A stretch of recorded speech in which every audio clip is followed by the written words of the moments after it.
Oh yeah, haven't had one of those in a while. Welcome to the stream. It is time to talk about dank memes and dank Russian composers, I guess. So this is the thumbnail for today's video. I actually pulled it up in a browser for once. So there are two topics, as always. For some reason, I always have like two topics in my like videos or streams. So one of them is Borodin. As you might know from my previous streams, I'm currently looking into Russian composers, mainly the big five for now, which includes Mussorgsky, Borodin, Kiwi, Balakirev, and Rimsky-Korsakov. And on a previous stream, I talked about Balakirev. This time we're talking about Borodin because I'm done with my like rough research on that composer. So it's time for some Borodin. So Borodin is actually like pretty interesting because he didn't really identify himself with being a musician necessarily, or like not that wasn't his. He did like obviously he did like make music and stuff, so he was a musician, but he didn't see it as his like main occupation. Like as he said here, music is a pastime or extension from more serious occupation. No idea if that quote is accurate, but maybe it is. I mean, it's definitely like translated, so he didn't write in English, obviously, but in Russian. But yeah. And we have here a statement by Tchaikovsky, apparently. Apparently. He can compose a single note without someone's help. This in the middle is Borodin, by the way, if you couldn't tell. It's almost the same picture as this one here. The thing was, Borodin was mainly a like science person. He was in the sciences. But opposed to the other musicians, he did have like quite the like music like education actually, and he did compose music before meeting Balakirev. Like the theme with the other musicians was that Balakirev really got them into music, but Borodin in this case actually already was like into composing music, even if it was more like a pastime and just for fun. The thing was just that he had to be motivated to actually finish his pieces, because, as I said, he didn't really see it as a like main occupation. He was a science person. So he learned how to play the piano, the flute, and the cello when he was young. And with the age of 14, in the year of 1847. So when did the... Actually, can't remember when the Big Five was like really started, but it was later than that. So he actually started composing like before Balakirev really gathered the Big Five around him. But yeah, he was also like he did get a music education early on, but he was also really into the sciences early on. Um, and yeah, that was like his main thing. He had a pretty good like what's it called? I guess he ended his studies with pretty good grades. Like his science studies. I can't remember. Did he do like chemistry? What did he do? Let me look it up real quick. Yeah, he was a chemist. But he did, in the end, compose quite a few pieces.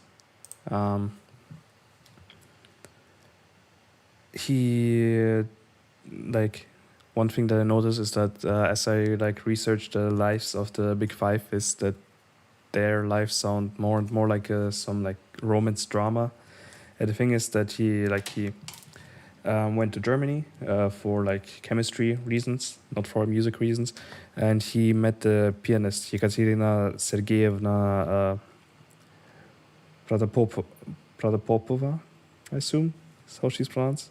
Her name is pronounced. And yeah, she kind of gets him more into music. Well, she's a pianist, and they do romance each other. I guess they do get together. The problem is that she's kind of sick, so yeah, that's where the romance drama part comes in. She's like bedridden and stuff, pretty weak.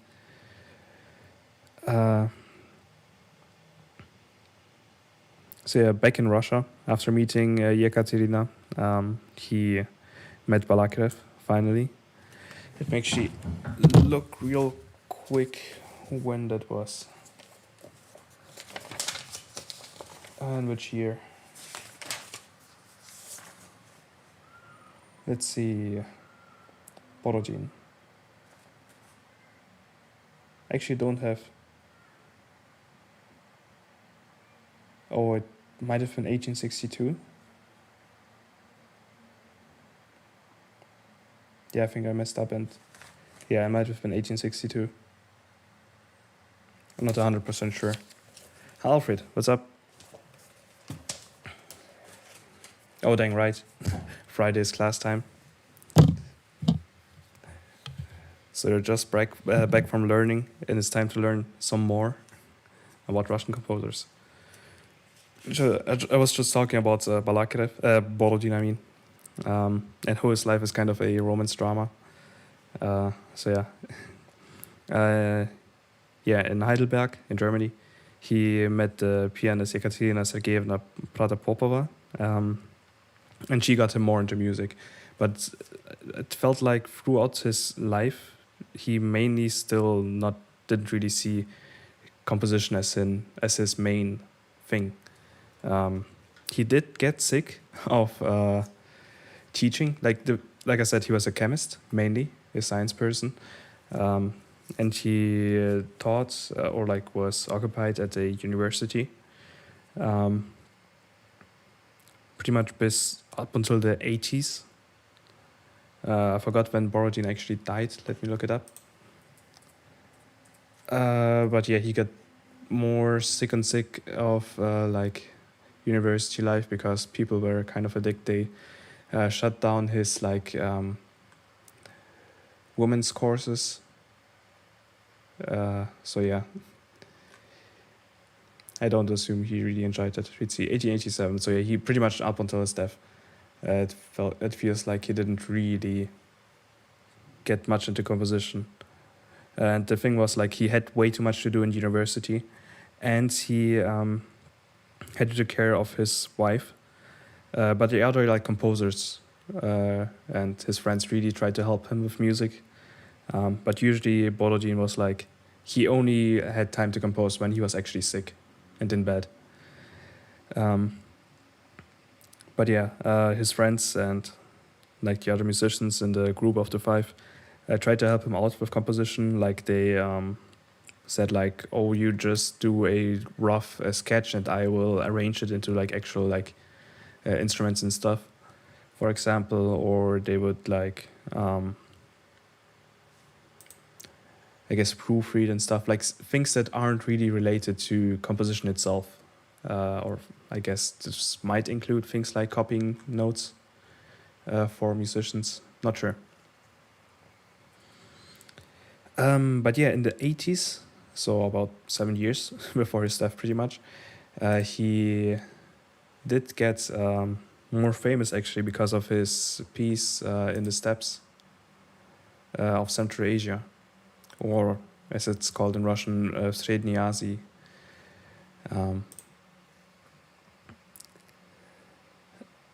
Actually, I think it is actually because of Franz Liszt, because he does, like Borodin does get to know Franz Liszt. You might know Franz Liszt as one of the like big, I guess, Chopin fans, maybe. So yeah, Franz Liszt was like, hey, do you give me some of your compositions? I kind of propagate them over here. I think in Germany. I think they met in Germany. So yeah, I propagate them over here and get people to play your pieces, and you might want to like take some of my pieces with you. I think that's how it was. That's how I remember it being, probably from that book. And one of the pieces that actually got him famous was this, like outside of Russia, was actually this piece in the steppes of Central Asia, which we'll listen to in a second. But yeah, he eventually dies during a party, like he sets up a party and stuff. But yeah, I think it might have been a heart attack. Let me actually look it up.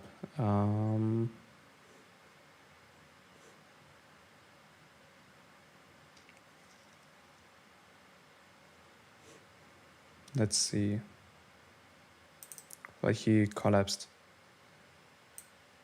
Yeah, it was like heart problems. He was really stressed. Like I said, he had to care for his wife. He had to care for his 2 daughters. I think he had 2 daughters, right?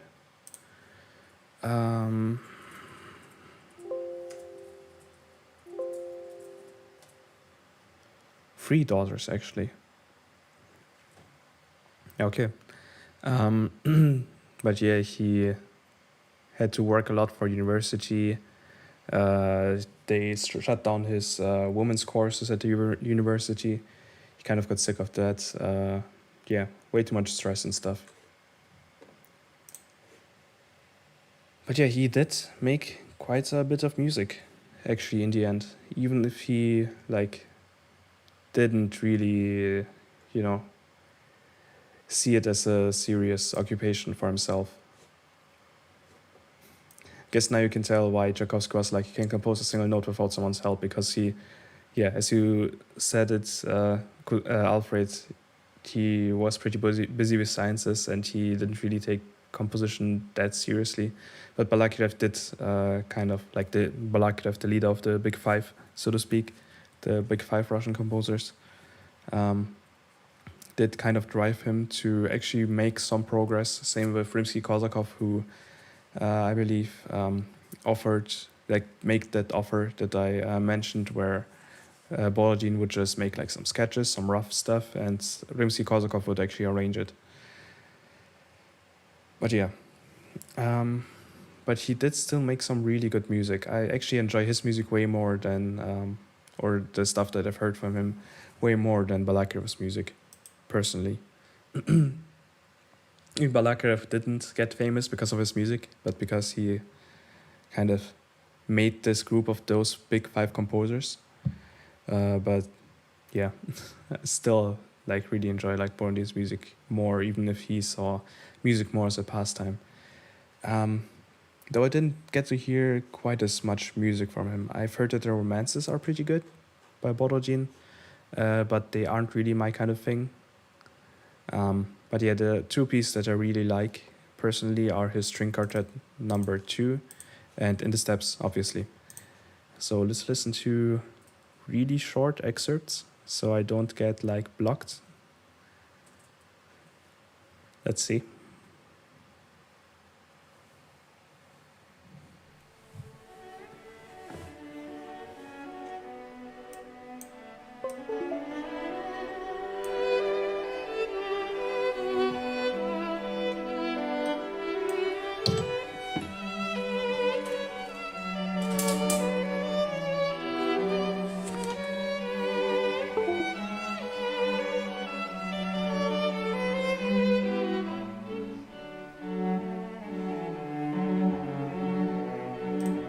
Really like how the cello like picks up this melody line.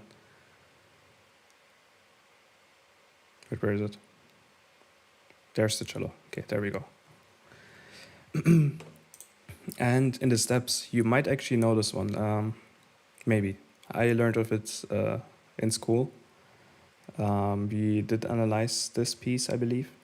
And yeah, like I said, it became like pretty famous here, like outside of Russia, thanks to, I believe, thanks to Liszt, because he kind of propagated it, but I'm not 100% sure.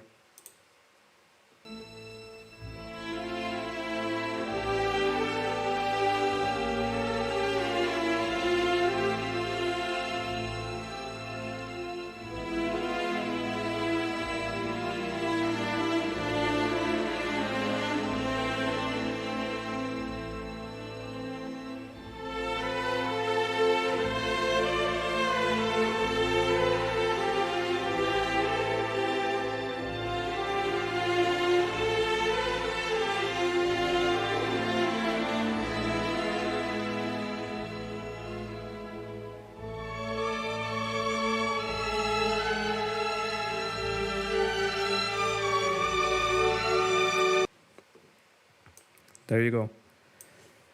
So yeah.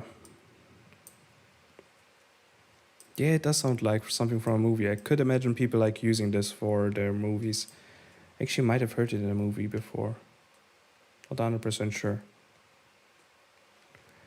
But yeah, this is probably my favorite piece of his. I mean, my favorite composer is probably still Svididov, like Russian composer. But Borodin might be a closer second. Maybe not, because the thing is, like, I listened to his first string quartet. I didn't really enjoy it that much. His romances as well. The like short excerpts that I listened to. But he has like really good pieces, like the string quartet I really enjoy, and this this piece obviously. Yeah, that much about Borodin. The next one on the list is actually QE, the one that I know least about. Like, I've never heard of QE before, like looking into the big five. I have no idea why. He really didn't get that famous over here. Like Balakirev, okay, I've heard that one because he collected like songs and stuff, like Russian folk songs. And I looked into Russian folk music a year ago or two. And I mean, Rimsky-Korsakov and Mussorgsky are obviously really famous. And Borodin kind of became famous because of the Asian steppes. But QE, no idea what he did. It's actually the first. Yeah, I guess Q was one of the first to actually join.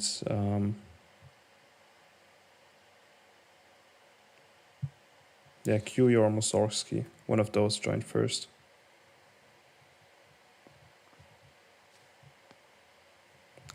I think QE actually. Yeah, I think QE was the first in the group, and then they meet Mussorgsky. Okay. Actually, let me see. When did they break apart? 1860 something.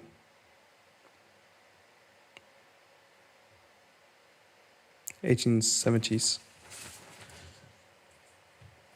Okay. Anyhow, that's that. Let's get to the second point. Guess the one that's a bit more interesting. Maybe. Marketing. It doesn't really sound interesting for some reason. But yeah, marketing. The thing is, actually, let me pull up my the game that this is going to be about. So as you might or might not know, me and Kevin and me, we have a small studio called Rock Games, and we are working on like we mainly did stuff for like game jams, but we are working on a bigger game again, called Argo. Ghost emoji. And I am currently working on a marketing strategy for it. It's about like a boy who goes to the woods with his sister, like pretty basic setup, pretty much. His sister gets kidnapped. He follows them, like the monster or demon that kidnapped, I guess monster rather, not really demon, who kidnaps his sister. And the problem is that he's really weak. He's just like some random small boy. But he does meet the demon Aminan, who offers him his powers, but then tries to take over Argo's body. But yeah, I guess Argo kind of resists. That's how Argo gets these horns. And yeah, and then Argo tries to, get through this whole like monster mess inside the forest to free his sister. It's kind of horrorish, jump and run. The battle system is a bit interesting. Let me see if I have like a video or something. Yeah, here we go. That's the battle system. You input commands, like it's not hack and slash like. You do walk around the map like kind of jump and run style. But as you meet an enemy, you go into the screen and then you put in commands to use your skills. Like all of this info can be easily found on our Twitter at RockRockGames. And we do like make devlogs bi-monthly, I guess, devlogs. Oh yeah, the old Argo. The old Argo is now called Argo Prequel. But yeah, we are working on the like new version of Argo, which like takes over a big chunk of the code and the battle system, but is like otherwise kind of newish, more newish. So yeah, I'm trying to work on a marketing strategy for this one. I'm not going to go too much like spoilery into Argo, because that might be bad for marketing, even if I only have like one viewer. So yeah, just in case. We will be looking at other games though and see how they market the games and how we can apply these techniques to our game. Really quick about my marketing experience. I guess I have experience marketing myself, even though I didn't really devise a marketing strategy for myself, but I do know some basics. I also started using, where is it? This thing. You have to give Twitter your credit card information, unfortunately, which I had to do anyways because I did market one of my albums through Twitter ads, so I didn't really lose anything. But yeah, this thing, watch now on YouTube, that's what this means translated. So you can actually click on this link and then it sends you to my stream where I played this thing. So yeah, stuff like that. And polls, although this is more of a shitposty poll. Actually should retweet the the results sometime today. But yeah, I will be gathering what we find in this thing. So yeah, we will brainstorm together to find some nice marketing tricks. Guess there's this one doc that isn't really interesting, but yeah, it has stuff like specifications. Guess in the case of Twitter, if you wanted to know what the aspect ratios of Twitter images are, if you don't want anything to be cut off, here you go.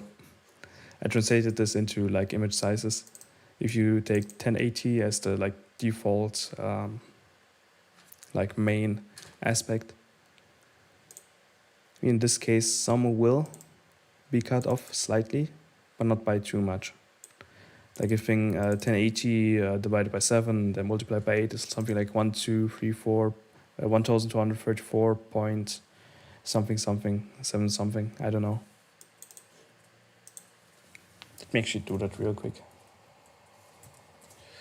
Math. There you go. So it's not exactly 1234, but it's close enough, I'd say.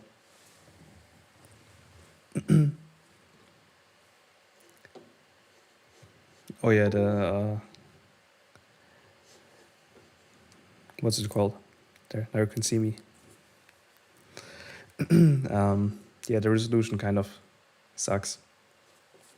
I actually found out how to upload my videos to Twitter without double compressing them somehow. So I had to actually use in Sony Vegas. I usually use the normal, like what I thought was the normal compression, but I had to use the Sony compression. So after switching to Sony, I could actually like upload my video pad editor, I mean Vegas Pro editor videos directly to the cloud. Actually, let me put on music.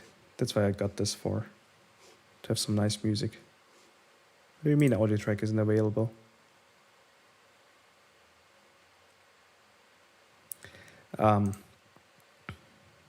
Preview, yeah. By the way, fun fact.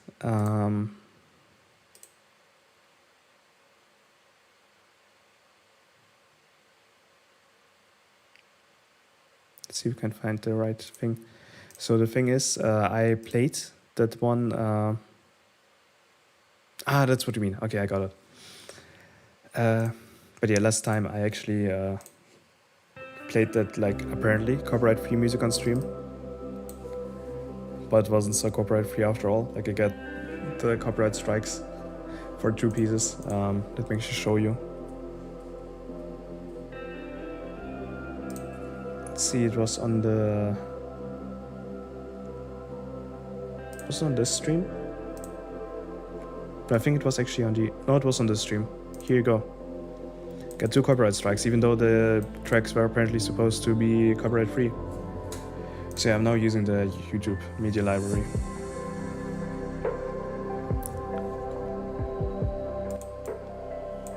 So okay, this way I shouldn't get copyright stricken, I hope. But yeah, if you don't want anything to be cut off, like as you said, like someone posting a girl, a photo of someone, but the preview focus is totally on that person's face instead of like having like the whole picture there. Copyright stroke, indeed. Oof. But yeah, in PNG, JPEG would work as well, but I think JPEG is more compressed. Not sure. I mean, it's fine as long as the file size doesn't exceed 5 megabytes. I think GIF takes 15 megabytes, but I don't really want to use GIFs. We did use GIFs, as I can show you, but I am advocating for stopping this because GIFs suck. As you can see here, I can actually like zoom in. Like you can see here how it like flickers on Argus Cape, and the resolution isn't that great either. Like you might as well use video. Yeah, I think PNG isn't as compressed as JPEG. So yeah, video size, some size say 720, but 720p, like even Twitter itself, but that might be because of the size limit. 1080p works just as well. I mean, Twitter compression screws it up either way. You can see it here. Like both look kind of, you know, bad if you just start the video up. But I think the 1080p, which is this one I believe, looks slightly better. Yeah,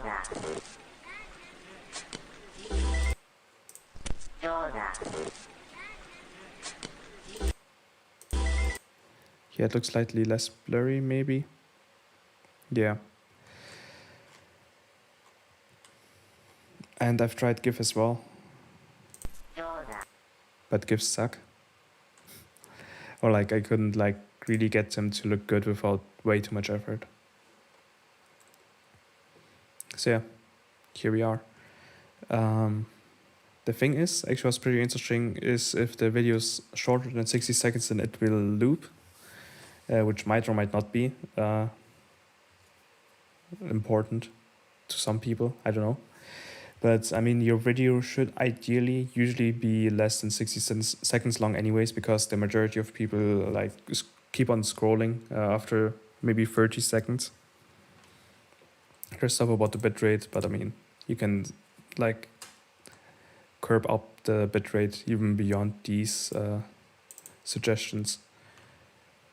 I've seen like 30 FPS or 40 FPS is good, but I mean, you could probably go for 60 FPS.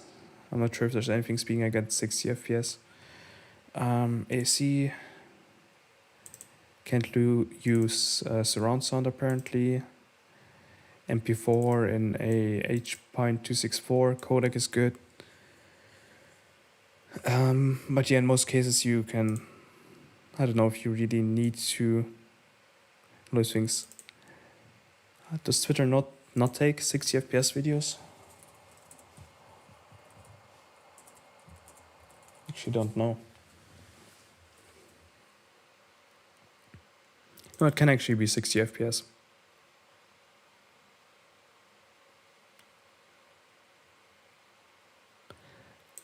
Because this says you can actually have 60 FPS, but it might be for marketing. So if you're not actually like a marketing partner or like using it for ads, then you might not be able to use 60 FPS. Okay, this one says like max frame rate is 40 FPS, so maybe the other one is for like if you're actually marketing. So your marketers get 60 FPS, while you as a normal user get 40 FPS.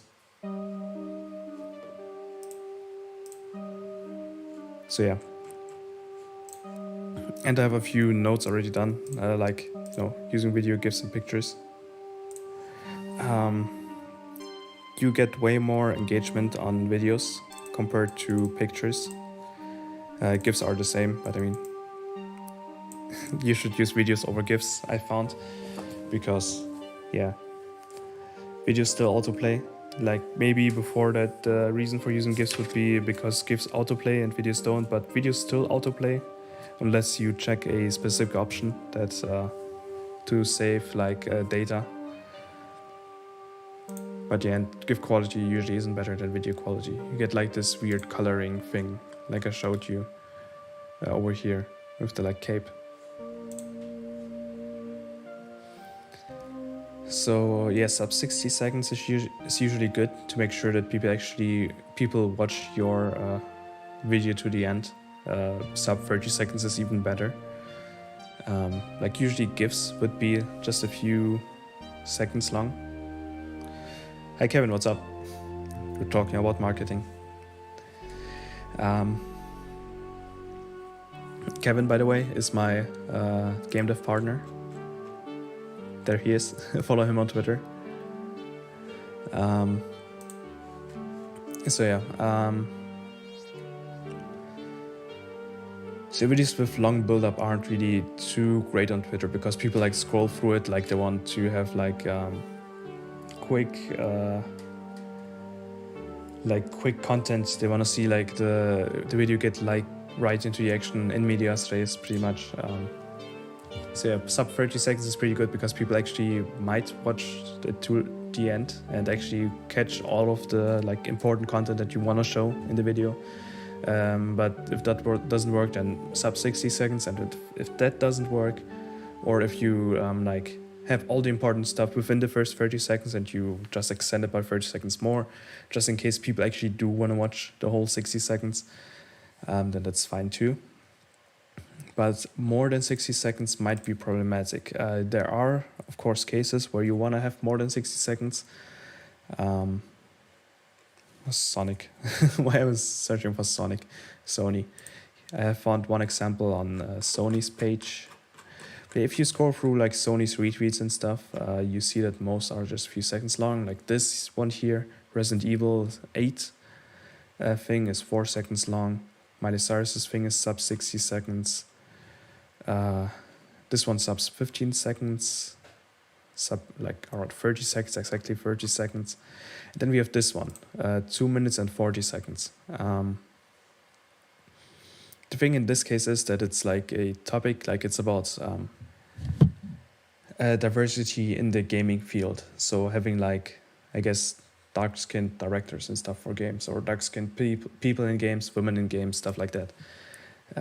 So this is like a proper interview and stuff. And in these cases where it's like a topic that does need like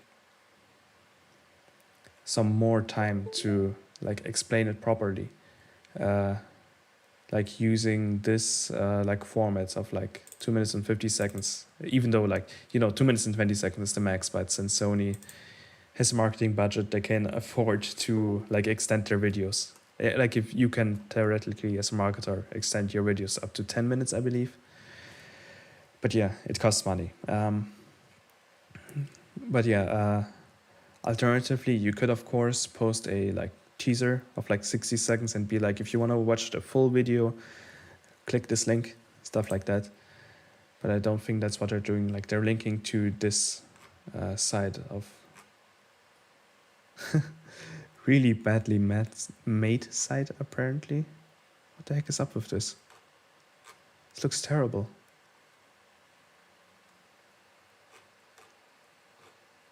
What's this supposed to be? But it's apparently the history of Sony. What the heck is with this?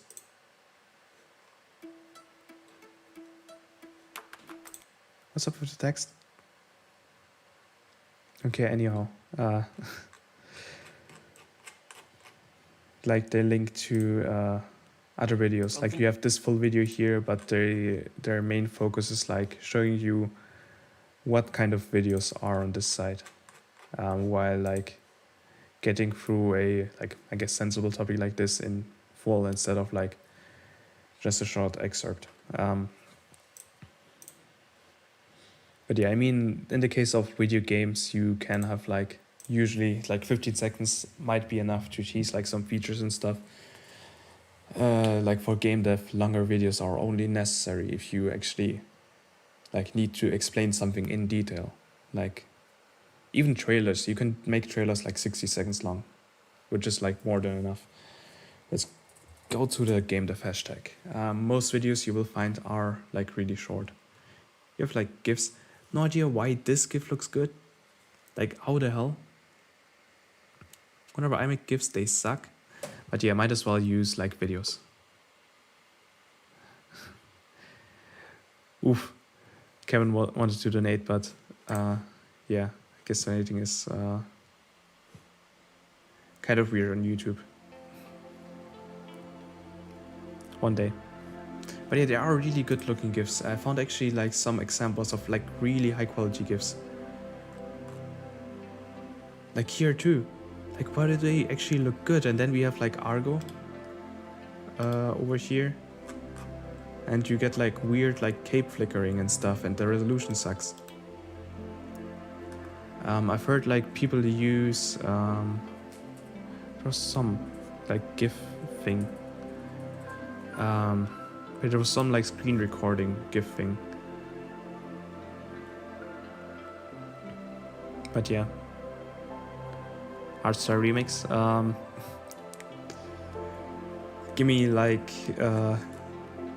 $2,000 and I'll think about just kidding. No idea. I don't really feel like making hardstyle, I guess. Or like write hardstyle remix of Patience, the Patience track. But yeah, you will find people using videos as well. Like this one's just like 60 seconds long, sub 60 seconds, just 10 seconds, just to get like the atmosphere across. Sub 60 seconds. GIF. The thing is, actually, GIFs are in some way also inferior to videos because you can't actually like scroll ahead. Like you can't go like, oh, I want to like see this stone from this angle, so I'm just gonna like scroll ahead. You can't really do that with GIFs. But I mean, usually GIFs aren't really longer than 10 seconds, so it's not a big of a problem. Sub 60 seconds, so yeah, most of them are like sub 60 seconds or 30 seconds because it's like more than enough to get your point across.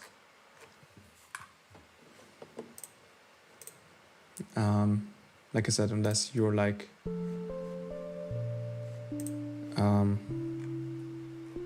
talking about like features in detail. Some pretty nice GIFs. Okay, but yeah, let's get on to the next one that I actually have kind of completed, Twitter polls. But yeah, let me know if you have actually some good ideas for some of these points, or some like other like opinions, I guess. If you feel like all videos should be more than 60 seconds, let me know why. But yeah, Twitter polls are a pretty good way of like creating a stronger bond with your fans, and to get like I guess they get to put in their opinion, maybe about your game, maybe about other topics. So that way you actually create a stronger bond. You get them involved in the process, like by asking them what kind of content they would like to see, like, which also helps marketing. Like you will see on like pretty quickly, like, oh, like most people who vote on this poll want to see more like sprites, or want to know more about the story. Oh yeah, good point.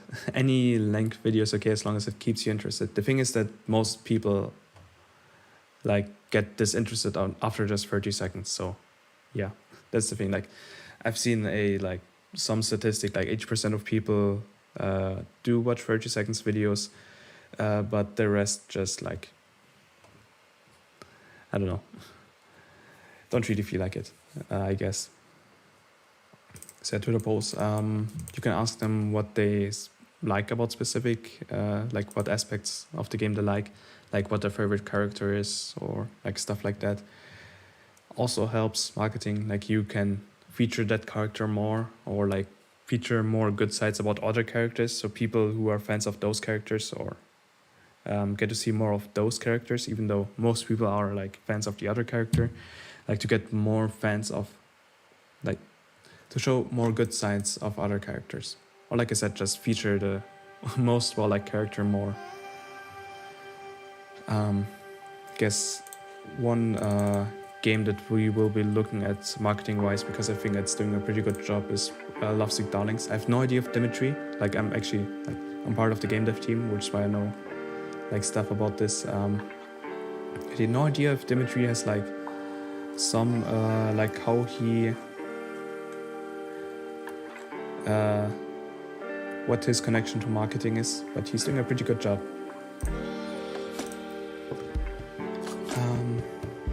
So yeah, things like just general banter. The thing is with polls is that they make you return to the page potentially. Like there are some sites that have like daily polls or weekly polls, and people will then go back to the polls to their like site and be like, oh, now I want to know what most people voted on after, like, now that the period has passed, and maybe while I'm here I will also look at some of the other posts. The thing is that most people will just look at things like at like the stuff while they scroll through like Twitter, their own timeline. Like they will scroll through like this section and stuff, and like a lot of videos here, holy moly. But yeah, but they won't necessarily click on their page and be like, oh, I want to know about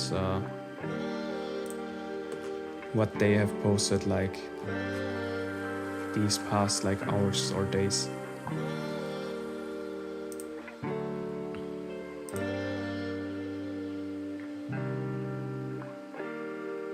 Yeah, tweeting a lot is actually one thing that I want to talk about as well.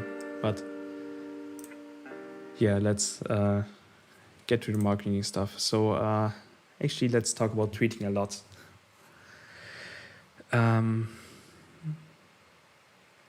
It's a bit like weird. You don't want to oversaturate your followers, kind of. I think it's like a YouTube thing. I'm only mainly know this from YouTube. It could be different on Twitter. You do want to tweet like daily, technically, as a company. Let's take Sony as an example. They're like retweeting people. You have here one tweet on the 23rd of September. One tweet on the 22nd of September. Lots of retweets. Tweet on the 21st of September. So yeah, they're tweeting pretty much daily, and then like retweeting relevant stuff. Here's even another one on the 21st of September. So even two, oh, three. Oh yeah, that was, yeah, there was like a special event, like it was the anniversary of Monster Hunter. Then they had like a big break and tweeted like 3 days ago, 3 days before the 21st of September. Another tweet. So it's usually like 1 to 3 tweets a day. But I mean, Sony has a lot to tweet about. Maybe you should look at some game dev Twitter. Let's see, Chucklefish.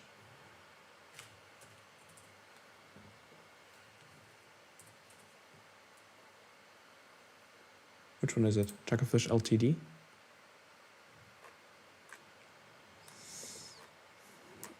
Let's see.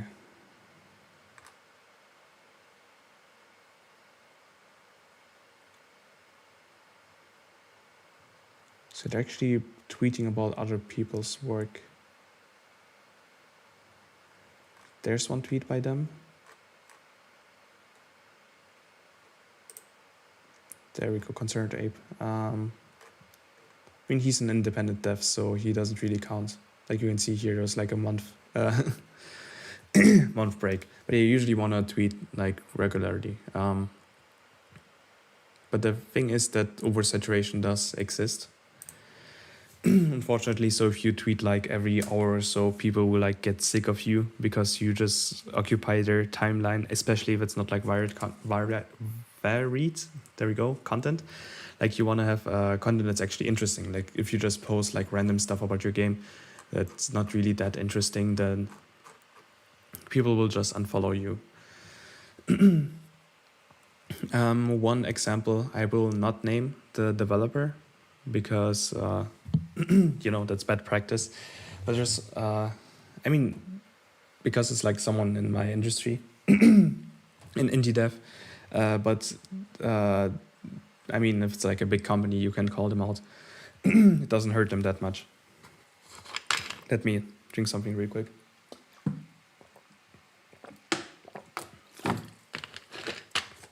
I guess Lemonchun kind of counts, but Lemonchun is a bot.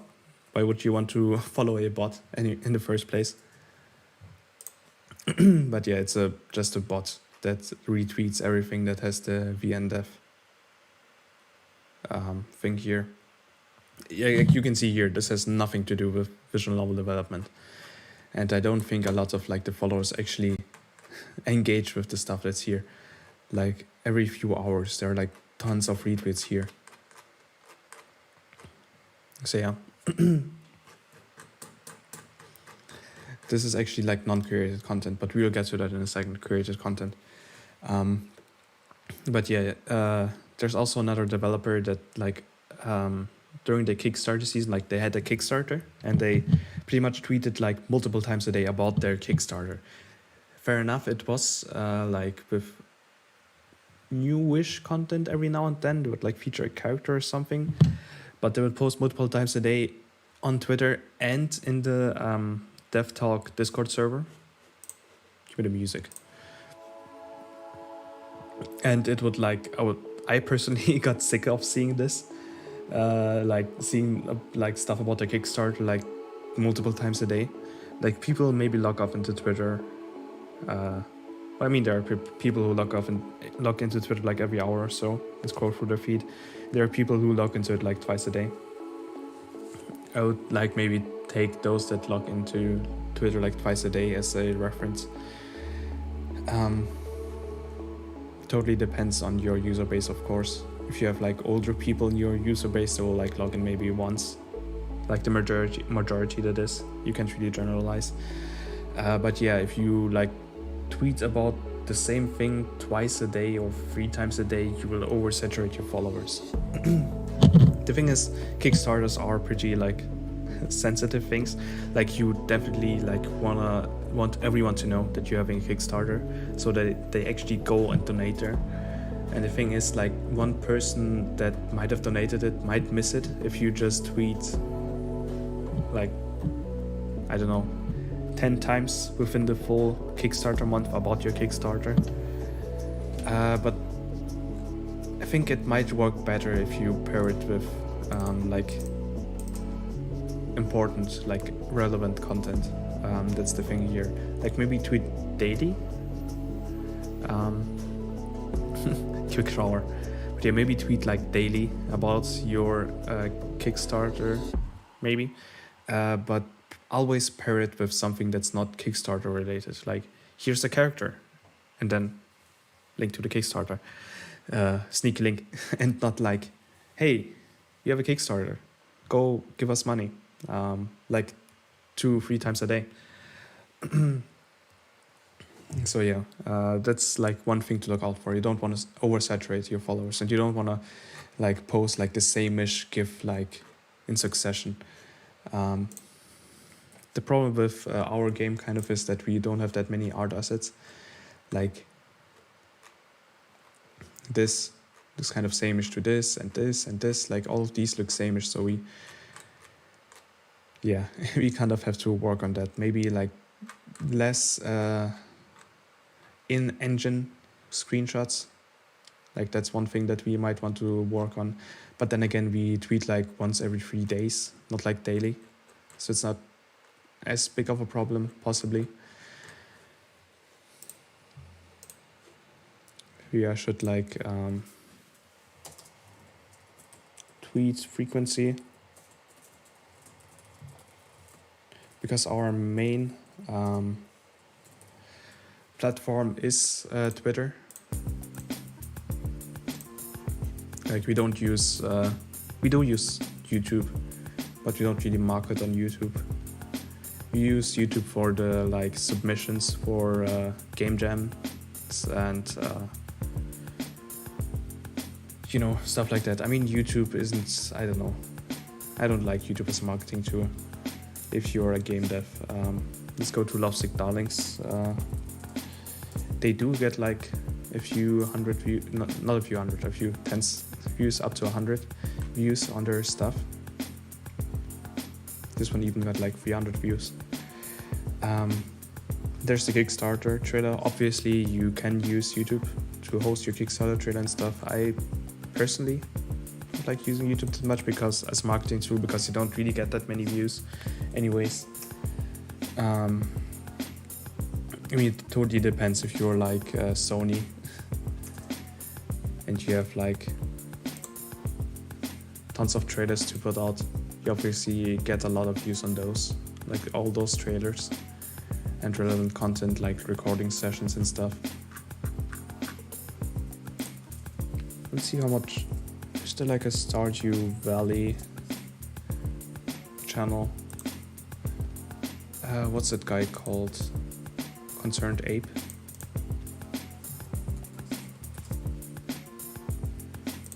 He does have videos, but he only has like 20 videos. Yeah, he actually used it like 7 years ago, but he like pretty much quit it as well. Yeah, the trailer is actually the one that actually got the most views. I mean, you need a place to host your videos. So you can be like, if you actually want to see like longer videos about this game. I mean, all of these could be on Twitter. Duck. You can use it for archival reasons as well, obviously. Like here's a really old version of Stardew Valley. But yeah.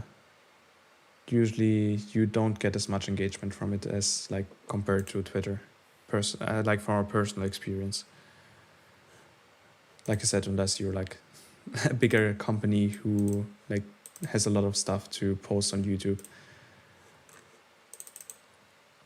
What's a good reference? Maybe what's the company that made Blasphemous? Oops. That's one of the companies that we will orient on. They might not even have a YouTube.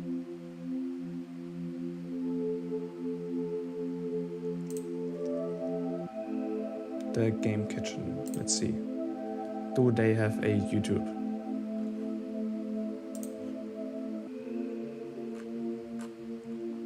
If they do, then I can find it on the like first like look. Yeah, they have like Facebook, Instagram, and Twitter. That's pretty much it. Semi-blasphemous trailer. Yeah, I mean the trailers on are on like the PlayStation. They get GameSpot trailers, Nintendo. So they're hosted on other sites. Team 17, is that maybe they're like... What is this? No, that's also like for trailers. So yeah. Let's go back here. Tweet frequency.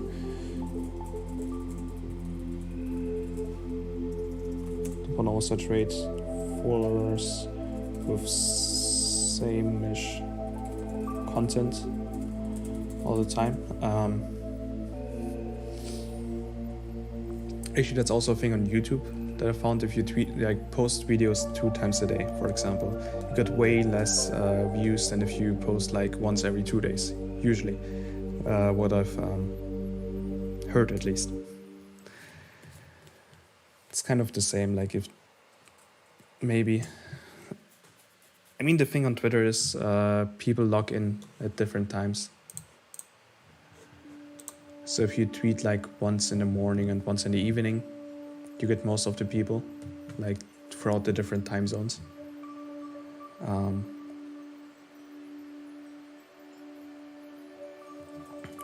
So I guess you still want to have like spaced out quality content rather than few non-quality many non-quality posts, because then people will actually be inclined to engage with the content. Otherwise you will get like that one thing where someone posted about the Kickstarter like 3 times a day, and I got sick of it. Was like, no, I don't want to see any more of this game, please stop.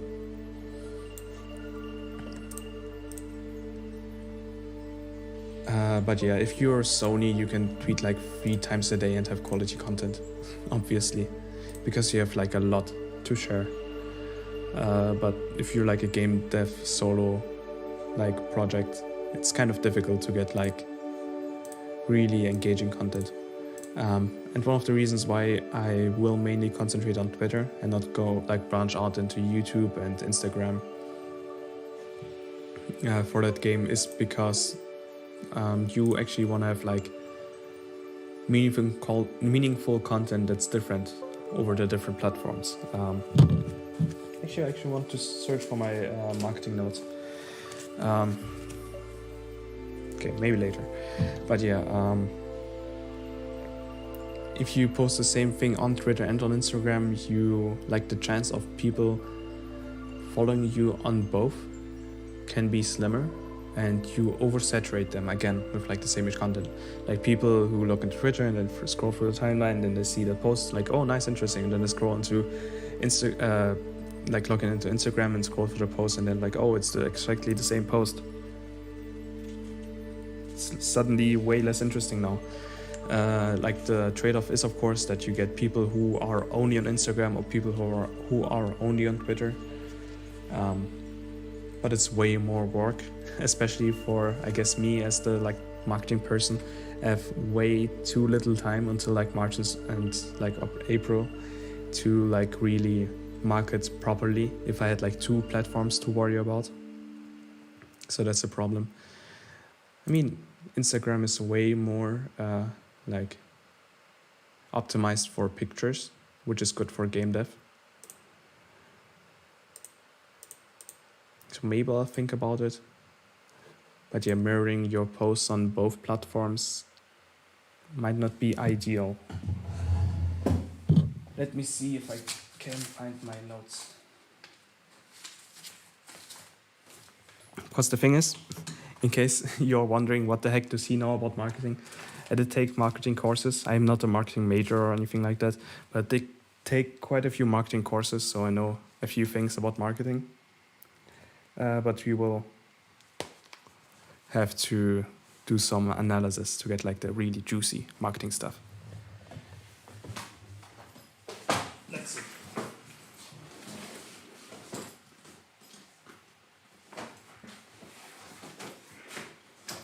I have some folder with like marketing stuff. Is this one? Probably not. Oh hey, marketing. Oh, that's like culture marketing. So I have like a thing here from my culture marketing course.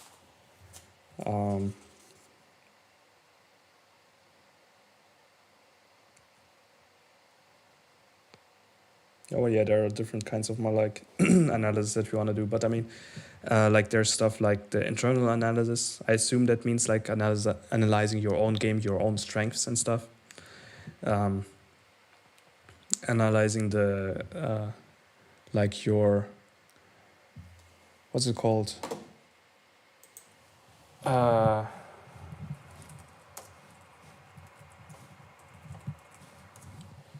Your competition, which is what we are going to do, like analyzing like similar games and how they marketed themselves.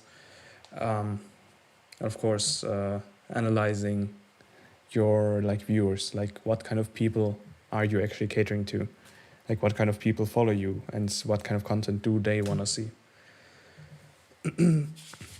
Stuff like storytelling as well.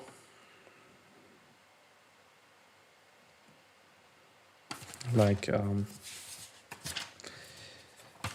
creating like a whole like identity around your brand to make sure that people can actually relate to it. But all of that stuff isn't like gonna be interesting to us right now. We are going to do competition analysis. Let me actually see if I can like have to finish anything here.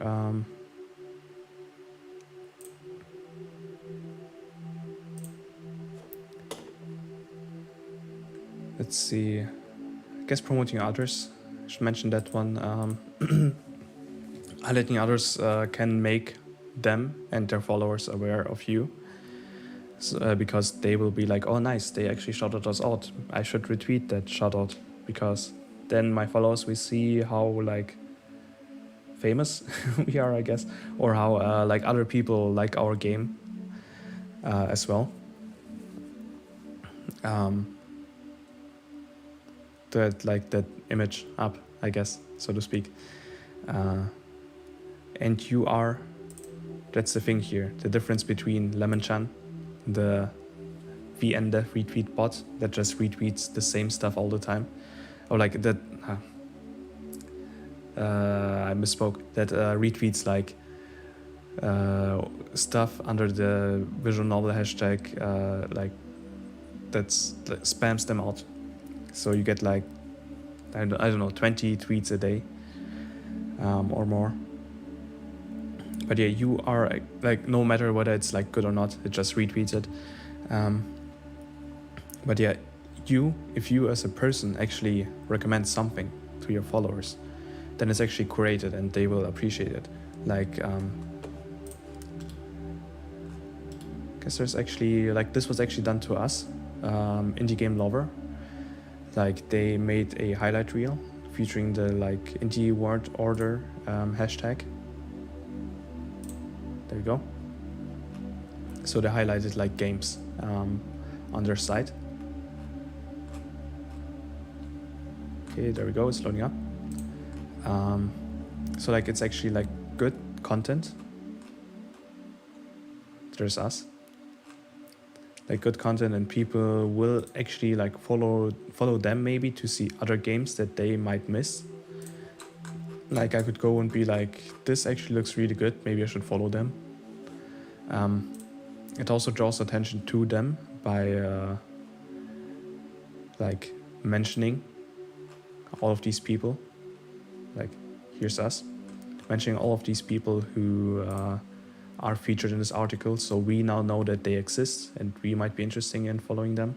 I didn't, but yeah, the followers of those people, because like we retweeted this, so their followers now know that this thing exists and that they might be interested in following.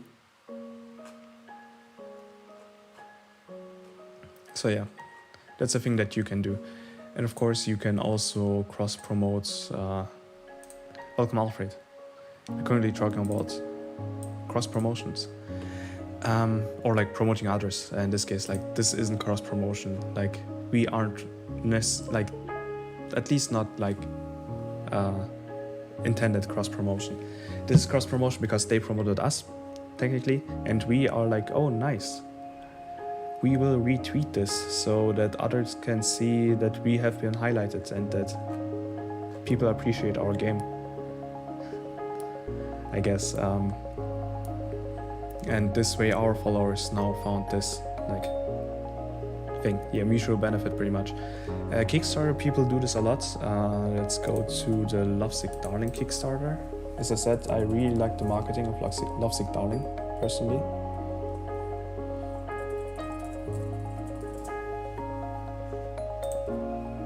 I assume he analyzed the like culture around this a lot. Updates, like he has a Kickstarter showcase thing. So here's an update post. Let's see if he already started here. Not yet. There are a lot of marketing techniques. Just gotta see which work for you.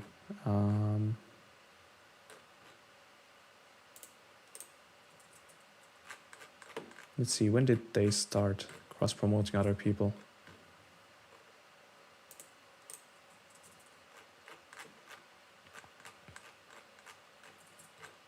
Maybe it's more recent than I thought. Let's see, March update.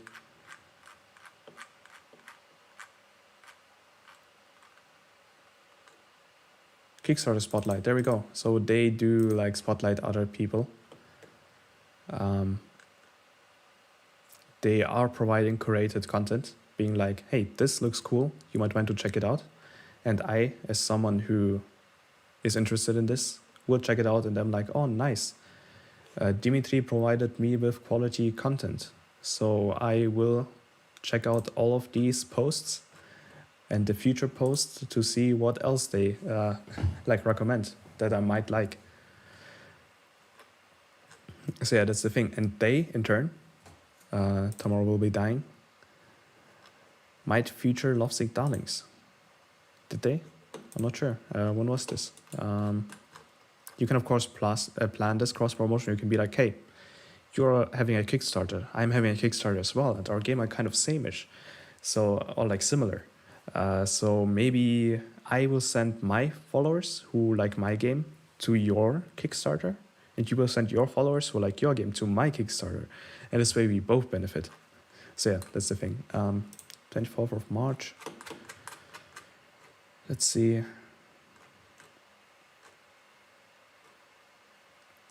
Did they feature Lovesick Darling? Doesn't seem like it. So it wasn't like planned cross promotion, maybe. Nah, it doesn't seem like it. But you can do like planned cross promotion by being like, hey, let's feature each other. But yeah, I don't necessarily plan to do this. One way benefit.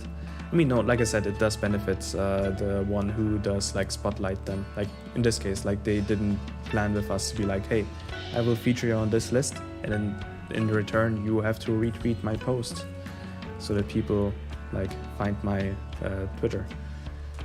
But this still retweeted it. So yeah.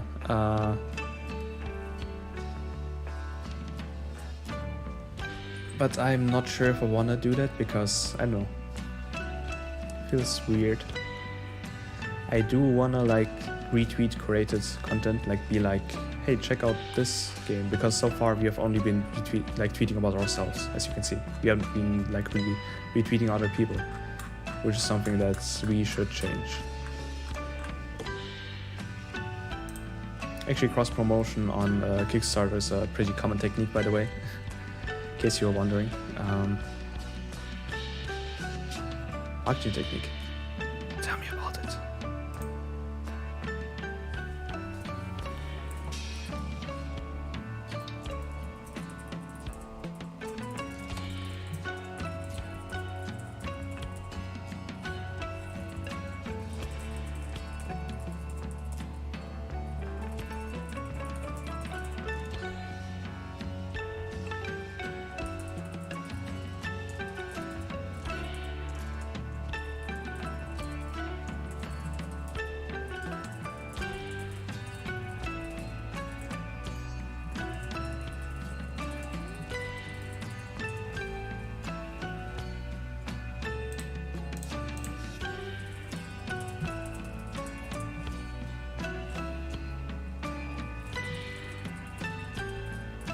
There we go. Okay.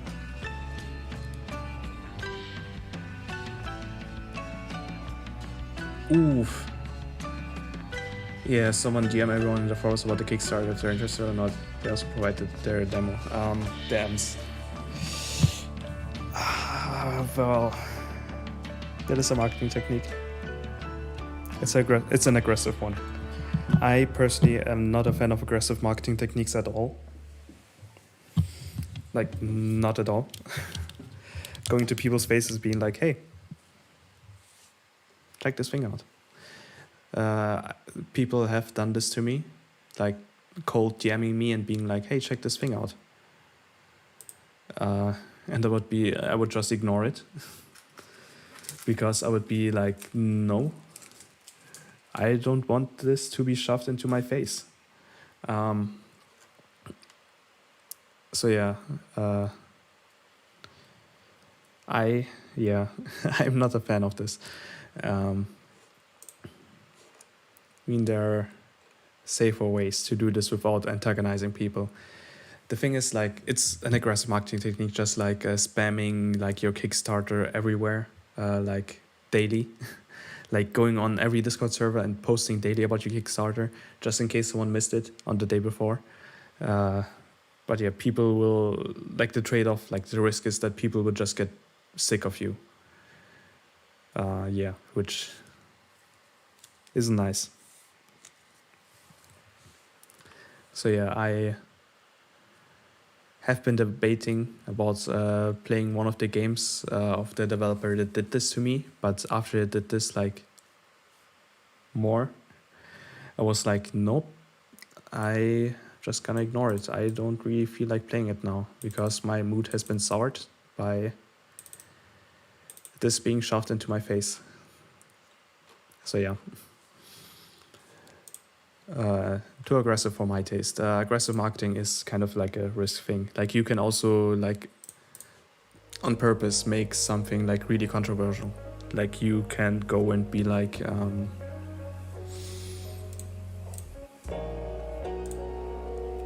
I don't know, there's like, during one marketing course, there was like one thing. They advertise using some newborn baby, like actually just born baby, and it was sent like really, like, it was really controversial. So like there was also like all the slime and stuff. It's like, it was like gross out promotion pretty much. So it was like other marketing people were like, dude, that's not really something you might want to do. Like, that's, yeah. But I mean, it did get people talking about it. I've learned about it because of that like marketing course. So it was like big enough to be like implemented into that marketing course as a negative like thing as to what you might not want to do, because it is controversial, and there's a saying, there's no such thing as bad marketing. Like, people will be aware of your product because of the controversies surrounding it.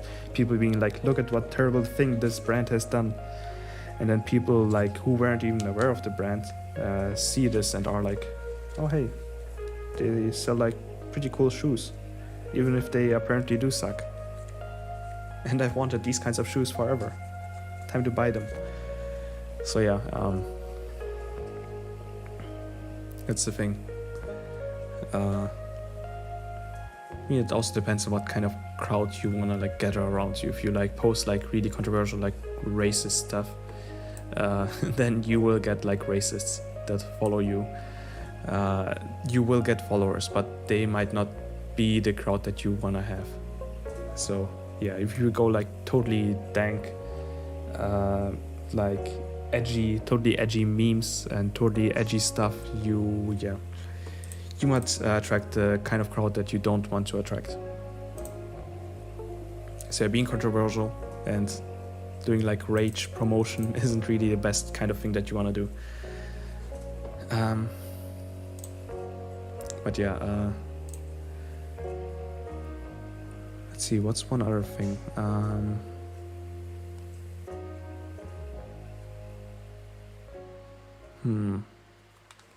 Maybe it's time to look into people promotion. Like I said, I really like Lovesick Darling's promotion.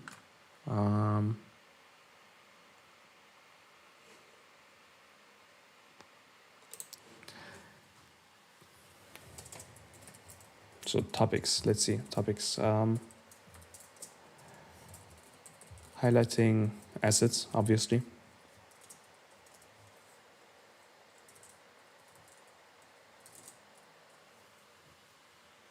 Eight more days before VN. What? What kind of VN?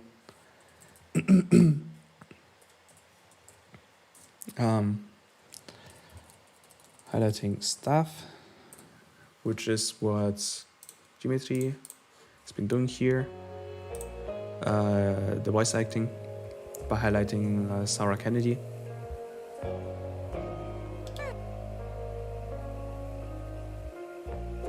Check date. What? Wait, I'm not sure if I understand what you mean. Memes. Okay, here's another voice acting thing. So yeah, memes are a thing as well. I personally think that DS Sans has a good marketing strategy with like memes. They use memes pretty, like, you know. This is their newest visual novel. Yes, like here's Smug Expression. Now you can feel intimidated by virtual girls as well as real ones.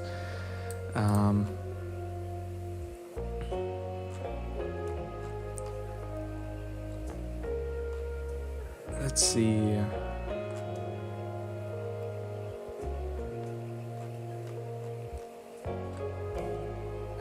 I put a visual novel inside a visual novel inside a visual novel so you can cry yourself to sleep tonight. I don't know. This kind of stuff.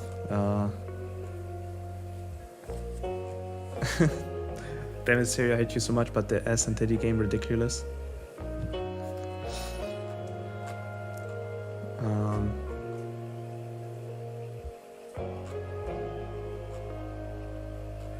Oh, it's an SFW game? An SFW game? I didn't even know. There we go. Yeah, so I assume the Essence did the thing. So it has a charm to it. So when I followed me, I don't blame them. So yeah, the Essence markets with humor. I really like that.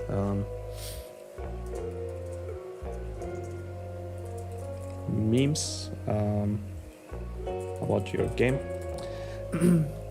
The thing is, I will probably have to scratch this after examining our game.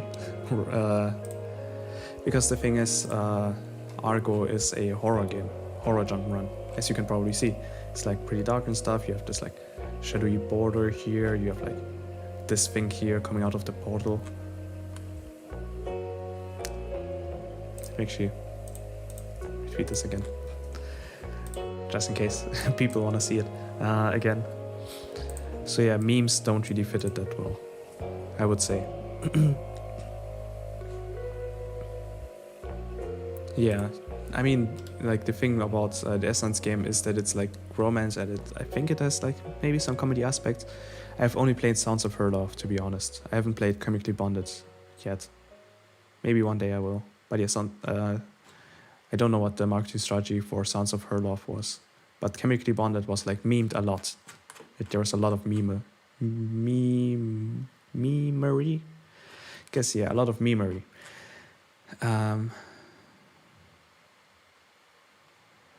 I guess this one does have like some humor in it, as it seems.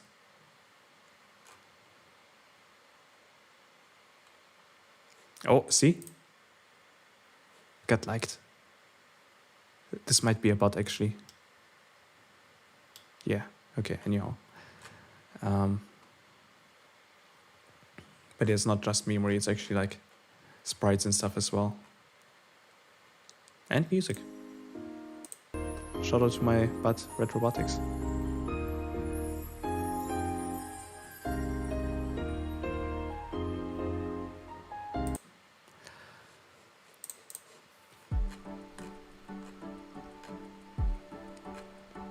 Okay. Kickstarter, by the way, is in itself a pretty good marketing tool, I've heard. So if you want to market your game even more, like spread the word about your game, you might want to do a Kickstarter. Even if you don't reach your goal, you will get publicity. The problem is that you will have to do like a lot of marketing if you do want to reach your goal. Like I've actually met someone who would just, I don't know, my mind was blown about how like unorganized it was. They posted, like they made a Kickstarter, and then they posted about the Kickstarter on their Twitter, which had like, I don't know, sub 50 followers. I think they just needed a few $1,000 maybe, or like $1,000. It wasn't that much, but they barely had any following and they barely marketed it. They just posted it on their Twitter, like, hey, we are having a Kickstarter. And I didn't see anything else about it. If a goal is really small, then you don't need that much of that big of a following. But yeah. Hey, someone retweeted it. Maybe it's not a bot after all. Maybe it is a bot. I don't know.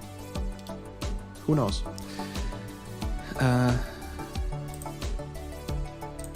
Let's see, what kind of topics are good?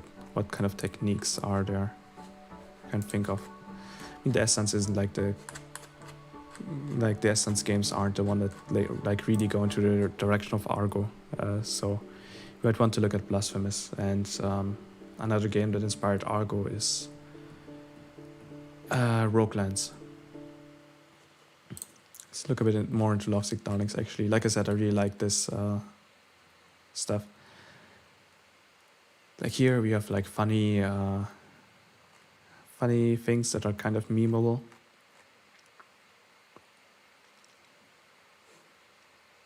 One alternative to memes is actually like what would you call it? Things like glitches and stuff. Humorous non-meme content. Glitches, for example, or like funny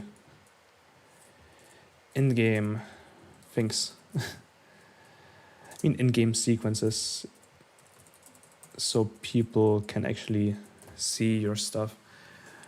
I mean, yeah, like jokes.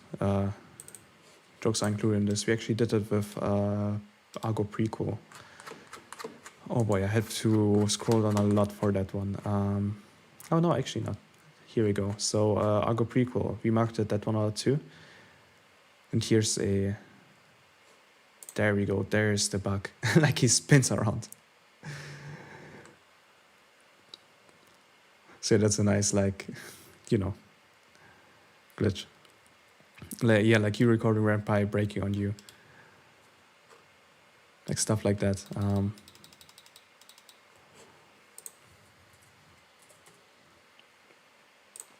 Stuff like that can be funny.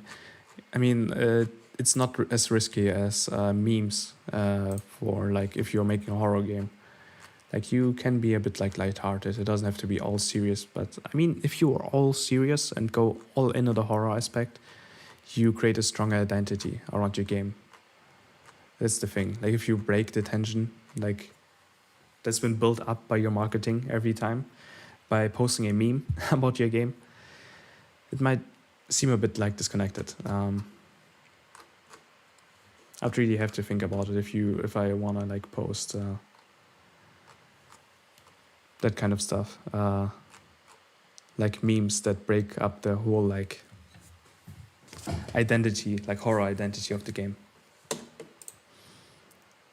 But I mean, it might be nice to have like one funny like piece of content every now and then. Who knows?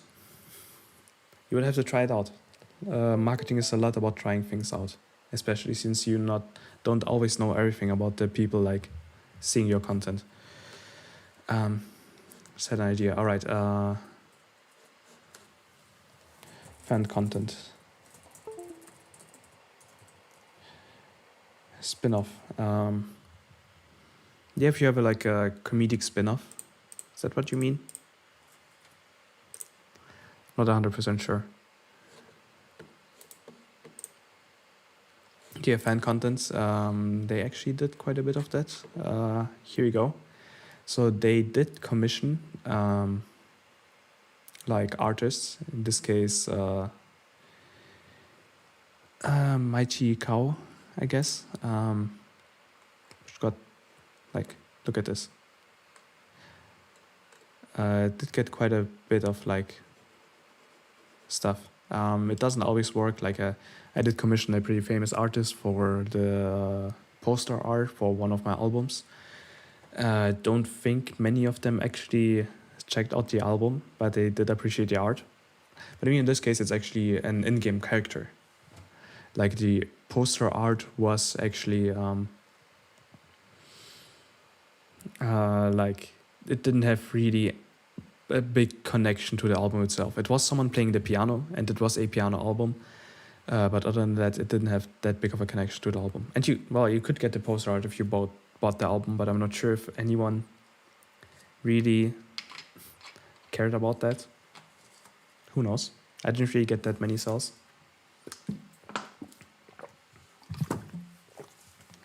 But in this case, it's an actual in-game character. And I think I want to do that, like, this will actually be a better, like, its own point.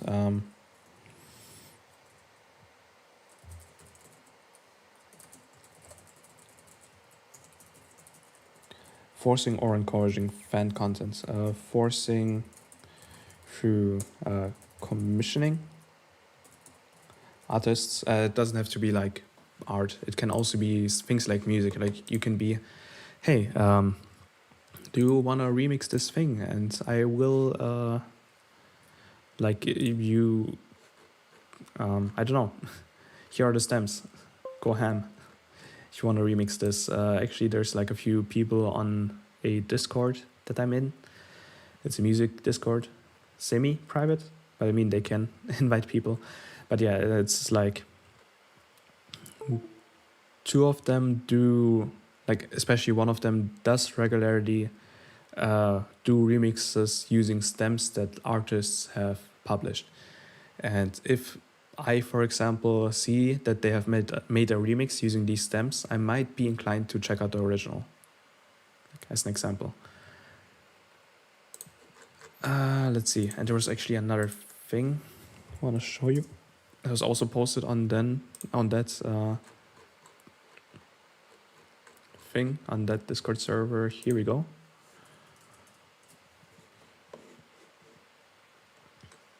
So yeah, there's like this VTuber who well,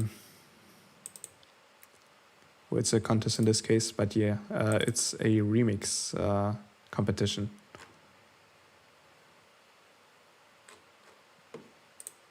I mean, the But yeah, we'll get to context in a bit, contests in a bit. Let me finish writing this.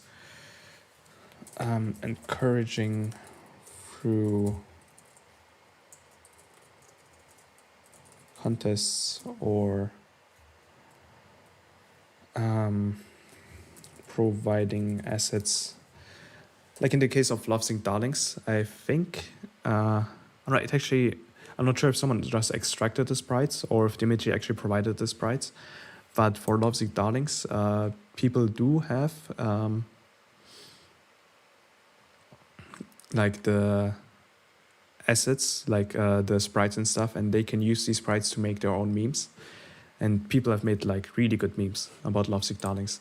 And like you can see actually here, we're on the topic of memes. Someone, where are they? Just saw them.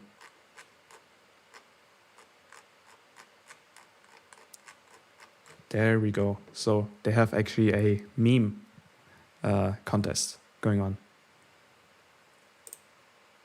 So yeah, create a meme, create to serial lovers. So yeah, August 21st. And they have provided assets. Here we go. Let me actually see if anything happened there, like if enough people actually submitted. Okay, August, here you go.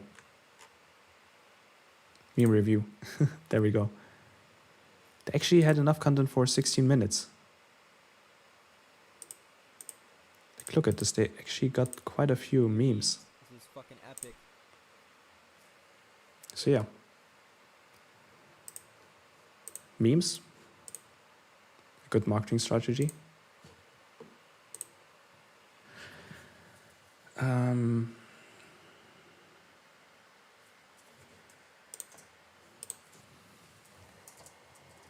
Okay, let's get to contests now.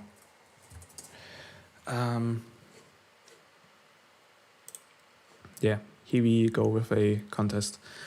So there are actually like, if you have a contest, you need to have prizes. And there are two kinds of prizes that you can have. Prizes that are, prizes types, prizes that are interesting to everyone, or prizes that are interesting to your followers.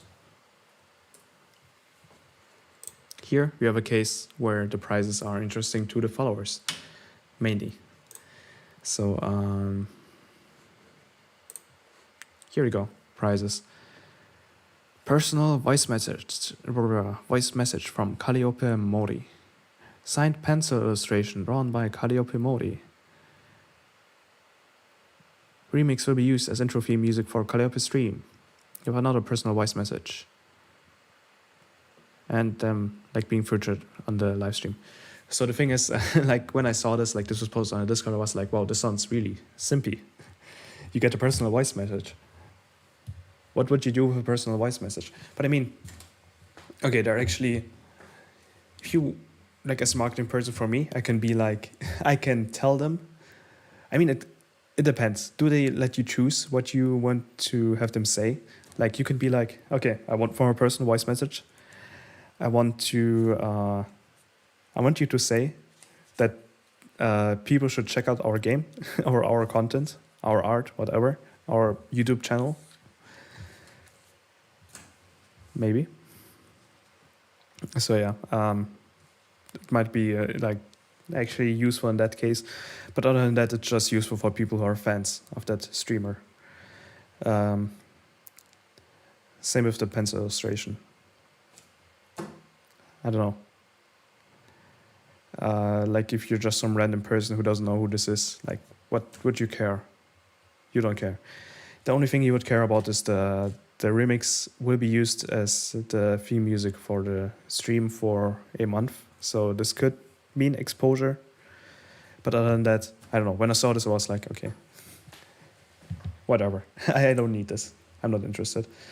So I'm not gonna remix this.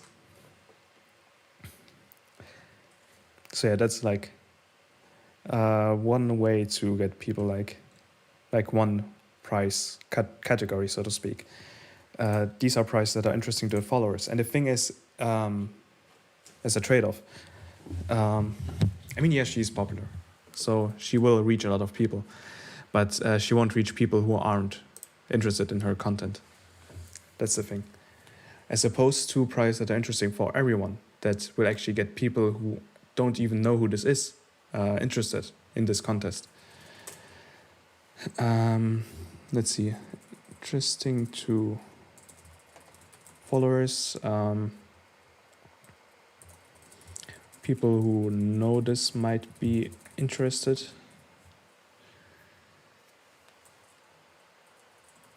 Who know you might be interested.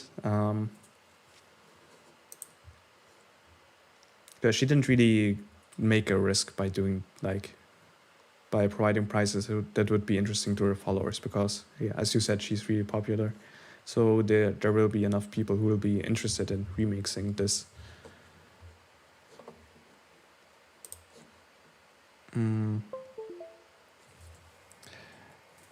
Where's the music? Rip music.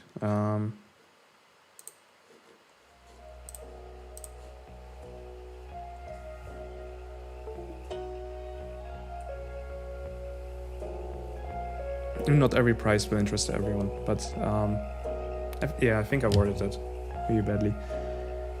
The interesting to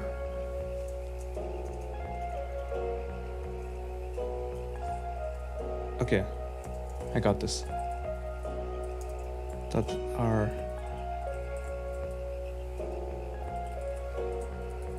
mainly interesting to our followers, or prizes that's also interesting to non-followers.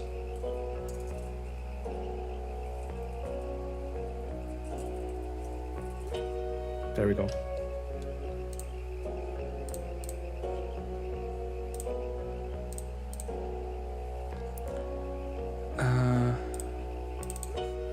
So people who know you might be interested, but the trade-off is that you create a greater bond.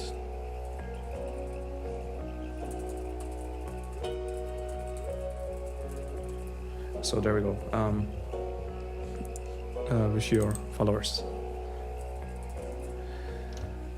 So yeah, like in this case, the people who are actually interested in receiving a personal voice message, like those that win, might actually are like, oh nice, I got a personal voice message, now I like this VTuber even more, or they get like invested by making a remix and like in this case form like a stronger connection to this VTuber because they like worked on this and like feel even more part of the community. So yeah, that's like the thing, but the trade-off is like interesting to non-followers, pull in a greater crowd,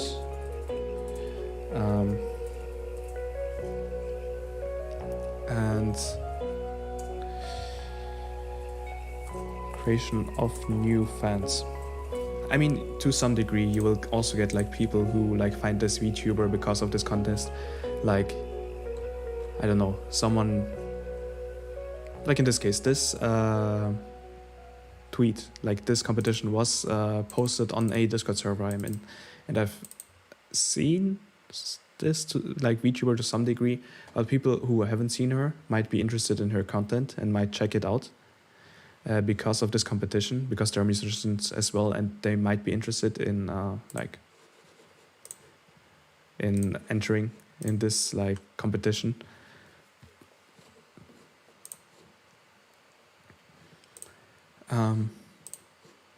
But yeah, you might also maybe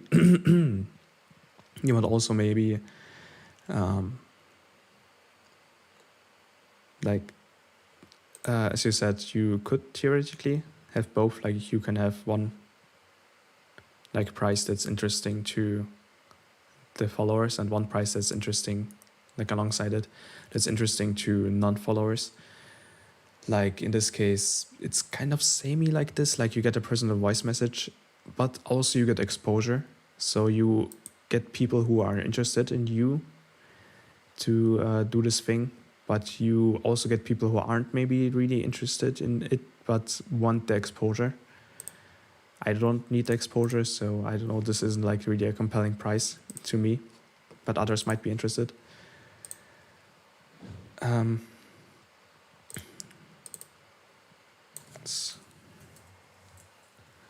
Okay, but yeah, if you actually have like a contest where you get like, I don't know, something that might be interesting to followers in general.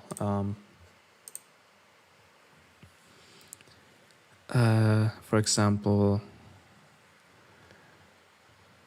I'll answer in a second. For example, there was one Witcher contest. Let's see if I can maybe find it. The Witcher remix contest. Yeah, there we go, 2015. So there is this contest that I have actually participated in. So they had a contest. You were able to use samples and stems from The Witcher 3, and you could, I don't know, you can make your own work using like this as a basis, like, or you can use the samples. And what you would get is a Era 2 sample library, or Forest Kingdom 2 sample library as second place. These are like, pretty expensive, I guess. I mean, there are more expensive VSTs out there, but this one costs like $260, or euros in this case. So as a musician, you might be like, okay, I will enter this so I can get like this expensive library. Like, even if you don't care about The Witcher. I mean, your chance of winning might be maybe a bit lower because you aren't familiar with the music and the style of the like game. But you can get this like huge, like really good instrument out of it.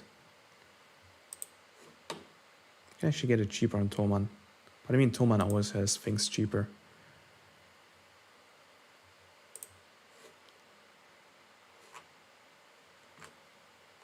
But yeah.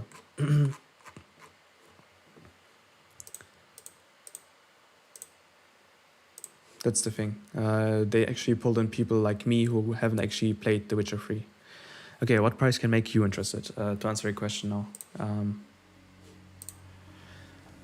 I mean, something like this, like a sample library, would be interesting.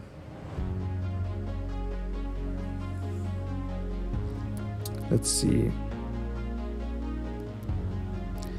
A collab with an artist I'm interested in. Like, I don't know if Sky... What do you call it? Sky Voice?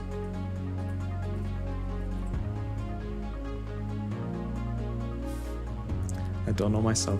Okay, never mind. But yeah, if there's like a musician that I really like, let's say Savant, and he was like, okay, if you remix this piece of mine, not Sky does Minecraft. If you remix this piece of mine, like if Savant, like the musician that I know, and like, was like, okay, if you remix this piece of mine and get first place, like I like your piece the most, and I will remix a piece of yours and make it, I don't know, upload it for everyone to see and like link all your socials and stuff. Like this would be a really good exposure, and I would be like getting remixed by an artist that I really like my piece of music written in their style pretty much. I would be like, I would really like that personally. But yeah, as I said, like expensive instrument libraries as well, or like a free game. Like if there's a game I like and they have like a contest, if you make a piece of music centered around this like piece of music centered around our game, and if you win that, you will get this game for free. I actually don't know Frank FC's contest.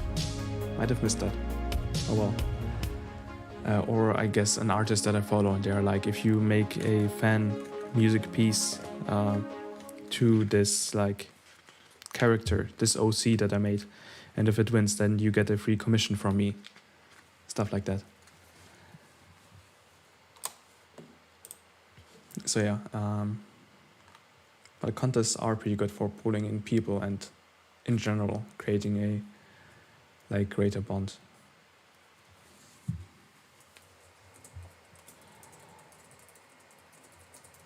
Also creation of bond.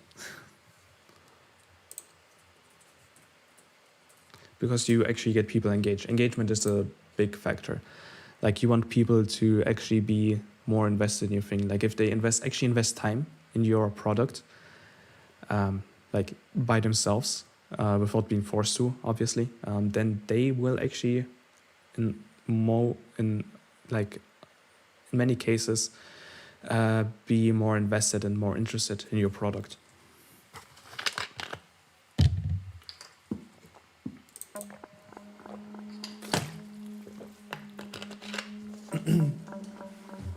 So yeah.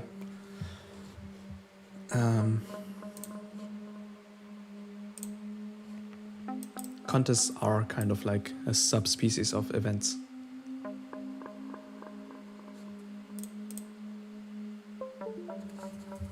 Let's see. Events. Themed events around. Actually, not sure if I know any like examples of themed events. I think before I forget, I want to talk about that as well. But yeah, that's for later. Themed events.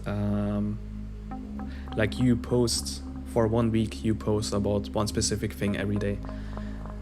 And hashtags.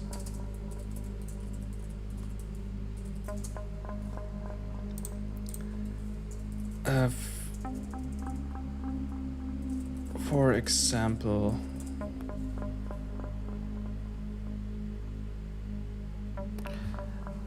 I guess one example I can think of off the top of my head is Unus Annus, kind of. It's not especially like marketing thing, and it derailed really quickly. But at the beginning, let's go to the very beginning of this channel. Unus Annus was all about Memento Mori, remembering death. The whole thing of the channel is that within 1 year, this channel will be deleted. So you can only watch it now, and after a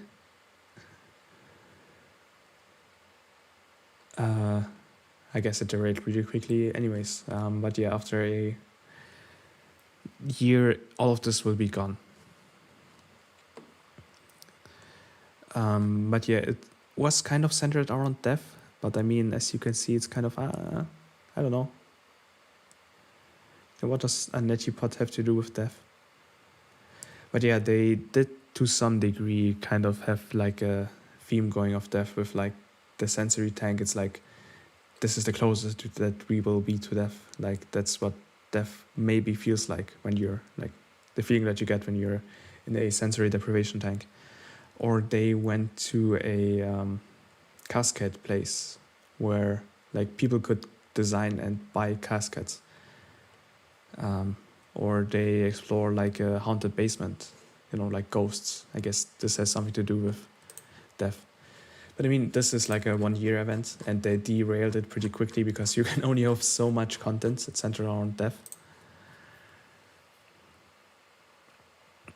Yeah, the channel, I guess, the kind of started with the theme of death, but in the end, it's more about like, posting controversial stuff that they wouldn't post on their main channels. Like in this case, making holy on holy water and triggering like religious people, or like sex toy stuff. Yeah, just doing experiences pretty much.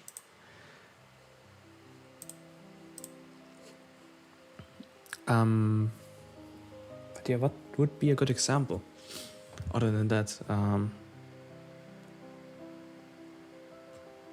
guess, for example, showcasing your staff for a week every day. Like you post something that your staff has done. Like your artist. Like you post stuff by your artist for a week, for a day, like for a whole day, or like showcase their stuff and show them like as a person.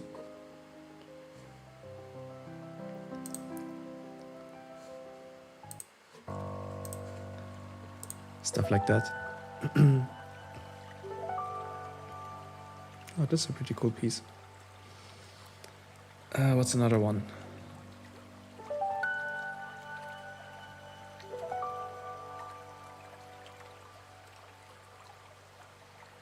I guess posting memes for a week. Oh yeah, the third anniversary event thing. Anniversary events.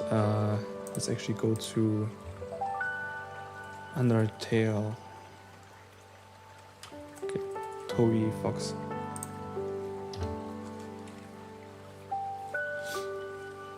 There you go. They had like a concert on the 5th anniversary. They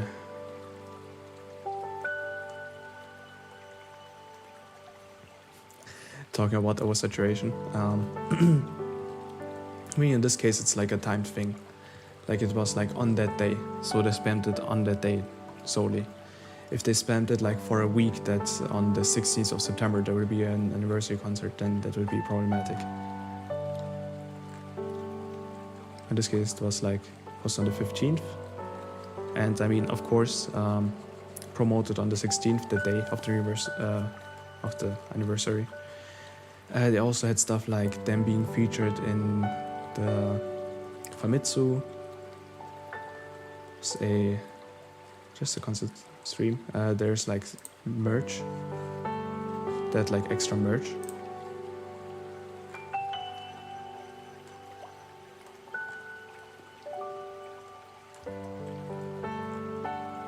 I guess that's already it for the anniversary thing. I mean, that's already pretty much it. They had like merch, they had an article in the Famitsu, they had a full concert, like holy moly.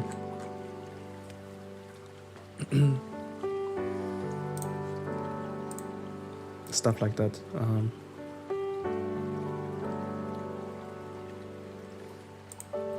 I mean, like I said, contests are kind of events as well.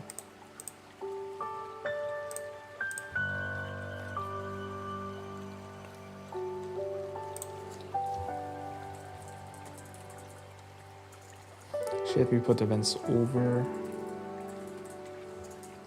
contests? Contests are also a type of event.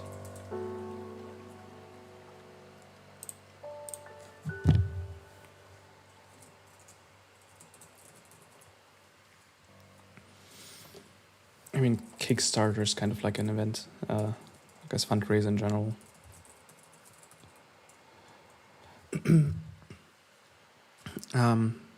Yeah, technically everything can be called an event. I guess the kind of event that I'm talking about is mainly like big planned events, like you going like on this date, on this day, at this time there will be like a concert for a game, like with our game's music, stuff like that.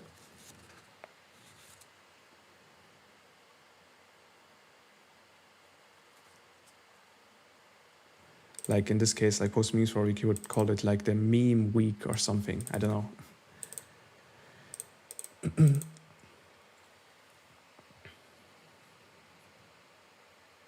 mean, doing something special, I guess. But yeah, I guess it's kind of hard to tell events and non-events apart, maybe. I guess it depends. ARGs.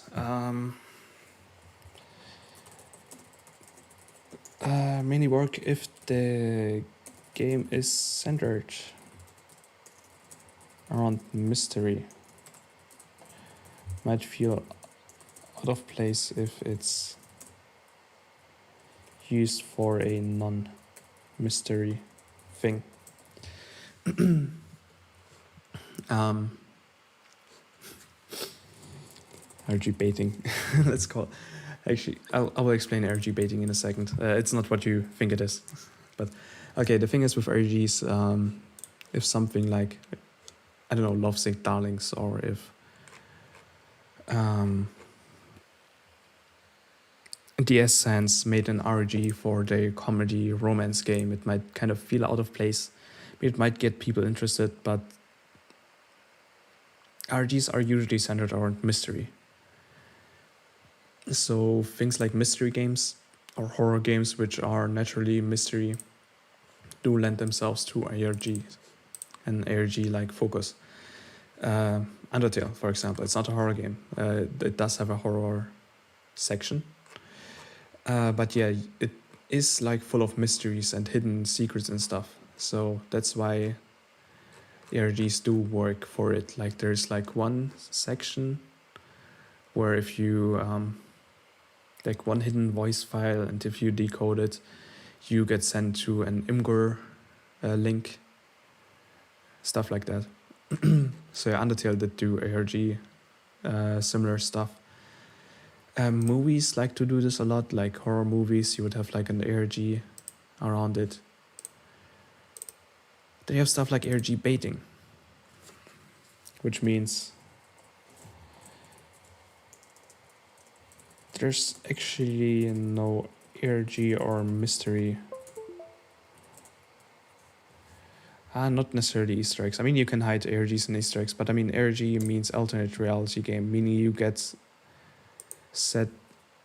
Actually, no, this is wrong. Okay, ARG or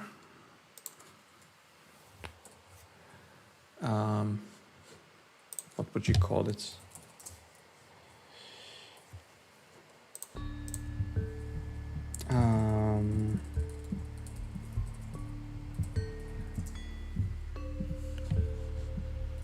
Scavenger hunt. ARG/scavenger hunt. So in the thing, ARGs usually mean altered reality games. So you have a whole like reality built around it. See, what's that one?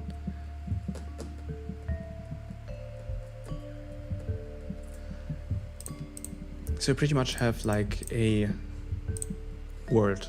You do world building. I guess the thing that I just talked about in the case of Undertale would be more of a scavenger hunt, because you, I don't think you build a whole world around that like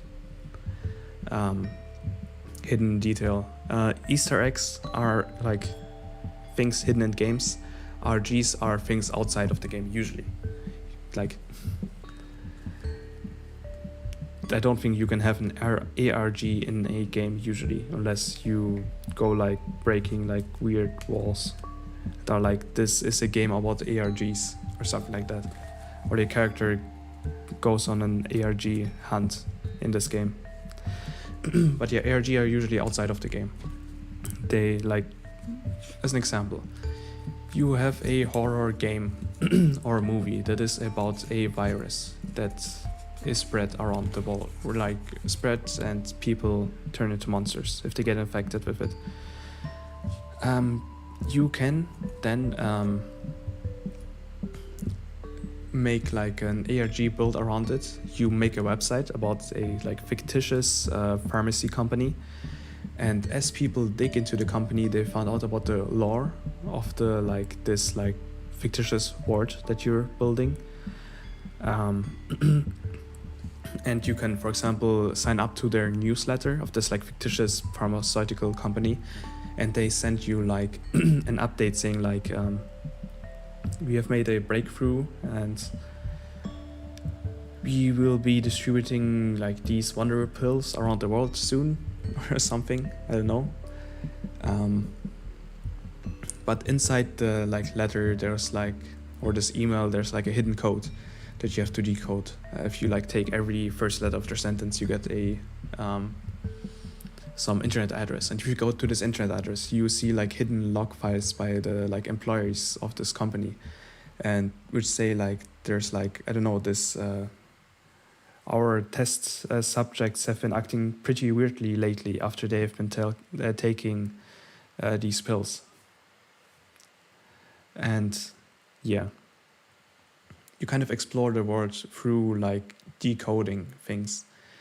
And I guess maybe kind of like FNAF, where you have to go on to the FNAF website and then you actually have to do things to decode it. See, FNAF. Do we have like an official website here?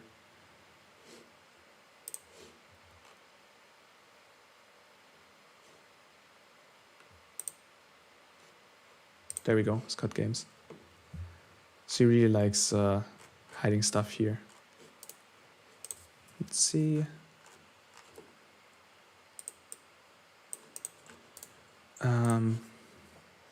Usually in this code here. Like this is the interactive part. Like you actually going into this website and looking for like hidden secrets.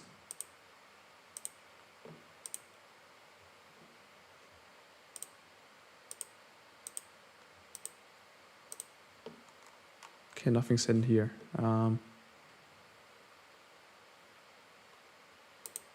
But she really likes hiding stuff in that stuff on his website. Like maybe if you brighten up the image, you get like some imagery and stuff. Who knows? But yeah, that's the kind of stuff. Usually you take it outside of the game. You take players outside of the game, or to prepare for a big release, you get people invested in this story, in this world. And they have to like decode this like alternate reality. Like I said, like this fictitious pharmaceutical company that doesn't actually exist, but it pretends to be real. And you're like, oh, this totally seems real. Does this company exist or does it not? And if it does exist, like what's up with this like creepy stuff and these codes and stuff? Like I want to know more about this, that kind of stuff. Scavenger hunt can be stuff like you not actually building a alternate reality, but you just going like, hey, here's a code, decode it, and if you get to the end of the scavenger hunt, you find, I don't know, some cool new content, stuff like that. Yeah, exactly. Like these codes where you find a YouTube video and then inside the YouTube video you have like new codes. I mean, people have probably heard of ARGs. Marble Hornets is a pretty, like the most well-known IRG, pretty much. I think it's concluded. But yeah, you have like this guy just driving around. You don't know what's actually going on.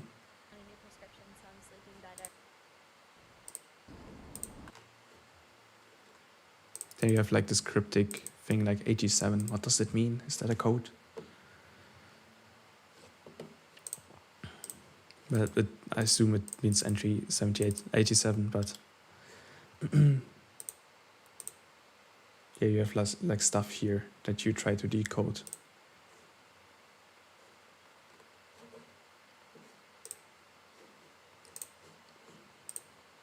But yeah, as I said, there's also RG baiting. There's actually no RG or mystery, but people think there might be and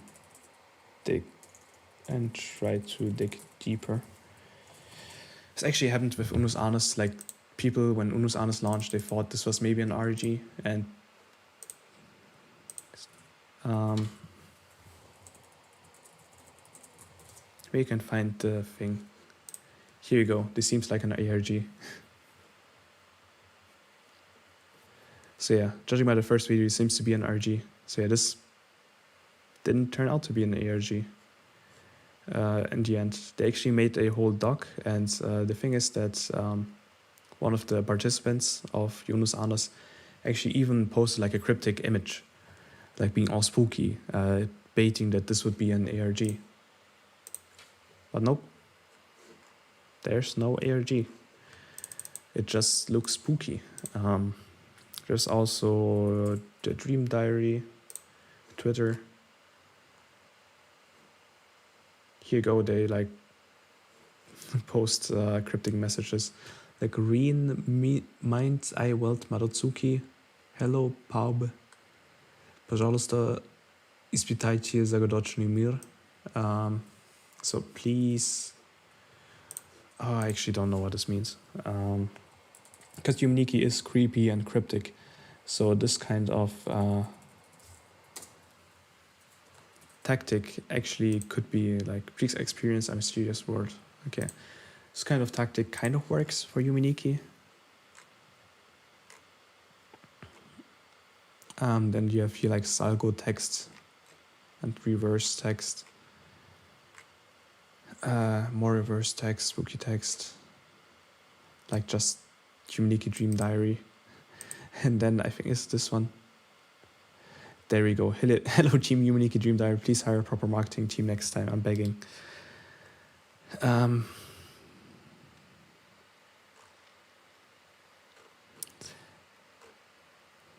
Yeah, I'm not actually sure how to, like, what tips I would give them. Because, I mean, in this case, someone got annoyed and is like, bruh, hire a proper marketing team. I guess the thing is that this is ARG baiting or scavenger hunt baiting or mystery baiting. There is actually no mystery. They're just being spooky with spooky text, and that's it. Maybe actually using codes. That might actually be, like, interesting. But yeah. I'm not a fan of ARG baiting, but it could be like done to get like initially get some people to go to your product.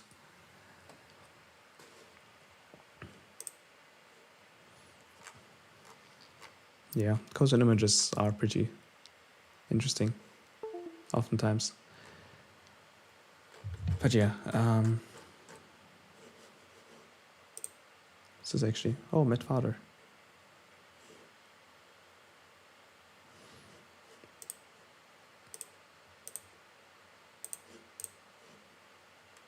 Hashtags. I'm just gonna steal some hashtags. Actually didn't even get to analyzing other people's stuff. Let me just copy these hashtags that I've been using so far. Game dev, indie dev, made with Unity, indie dev word order, pixel art. These are some pretty good hashtags. Usually you don't wanna like oversaturate your posts with hashtags. The thing is that like in most cases it just gets retweeted by bots that follow the game dev hashtags. If you do get actually like organic, meaning like actual people who check this out, like this streamer, like he isn't following the game, but he still found this image because of the hashtag. But if you have like a post that consists of just hashtags, it can be hurtful because it feels like you aren't actually, like you're over marketing pretty much. I mean, a few hashtags is okay, especially like in text. Like in this case, like the Essence use like 2 to 4 hashtags maybe. Like the usual VN dev, game dev, indie dev, visual novel hashtags. Indie dev hour. Screenshot Saturday is a pretty good one. What the heck is Garrett?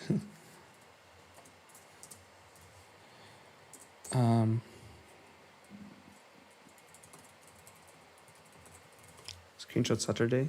Is it Saturday? Is it Friday? Let's screenshot Saturday.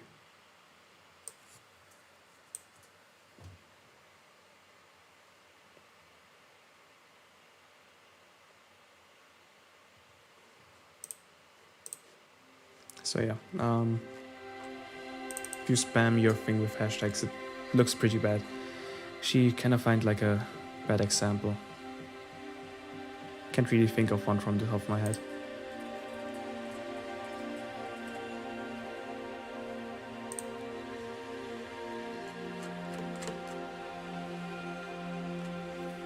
let's see how Blasphemous marketed their game. Pre-release though, not after release. I mean, they still do like marketing after release. Like there are game Twitters, like especially like of big companies where they. Oh, my camera is kind of weird. Oh, okay. But yeah, like games or movies would be like already done by like, I don't know, 5 years, and 5 years later there's still someone actually still posting stuff.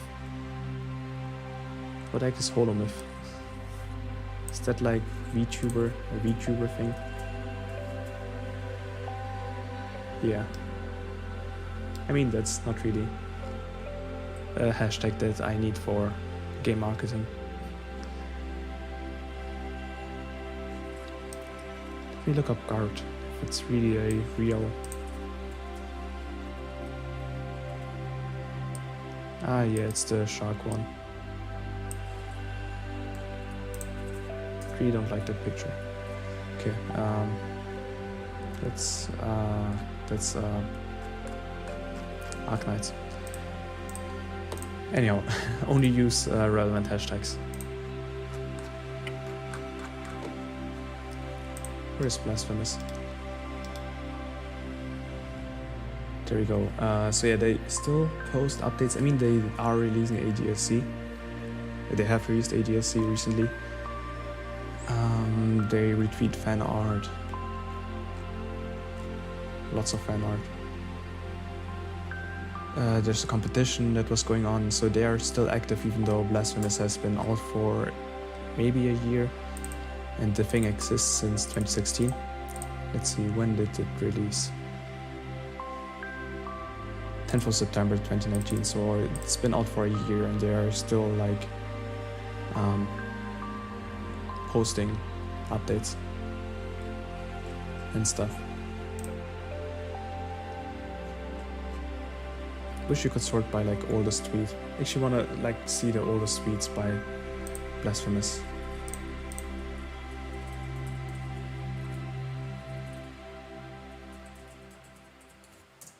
There go, advanced search.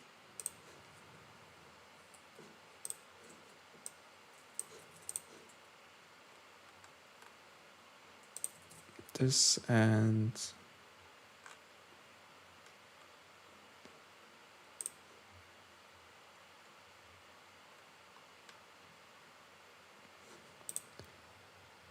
July 2016.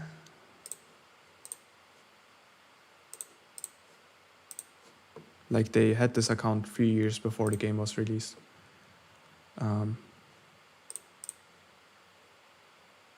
So August, like what, how did they, actually like the first year. It's due until December 2016.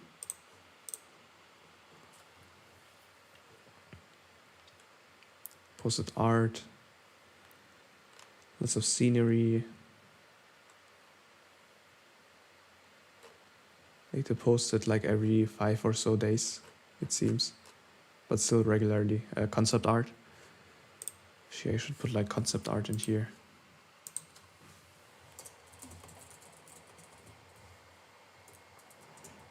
Behind the scenes, work in progress. Like for example, in my case, would be like music drafts and stuff. They're posting animations, lots of concept art.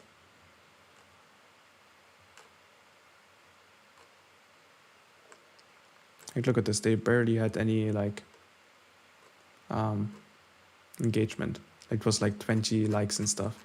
Now they're like huge. I mean, there were like here and there like pretty good things, like here 76.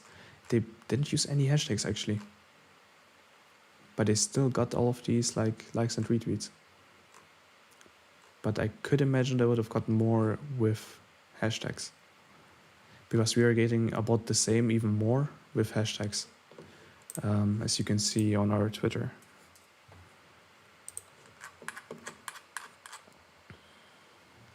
There you go.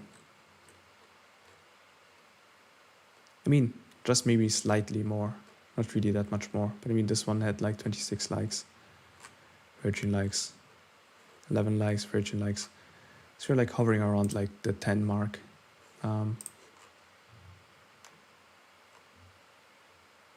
But they're actually like gaining steam and stuff.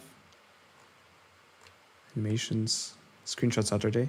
They did use Screenshot Saturday, at the very least.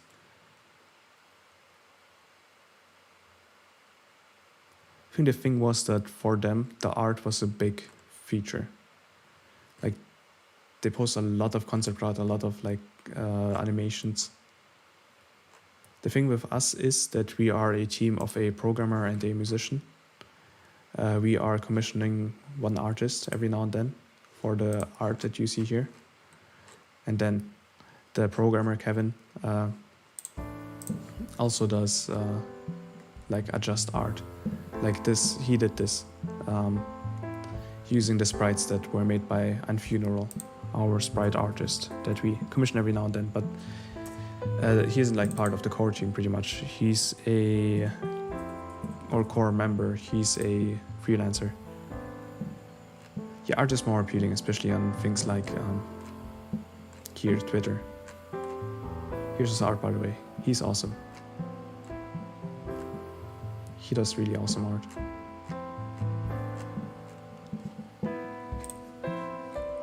But yeah, people want to see visual stuff. That's the thing. Like, they don't even have to turn up the volume or anything.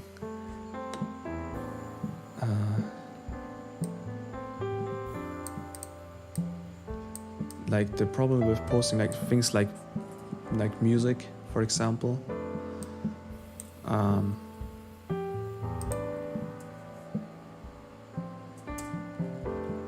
is that people actually have to click on the video or turn on the volume, and they might be like in a train or something, so they can't actually listen to it.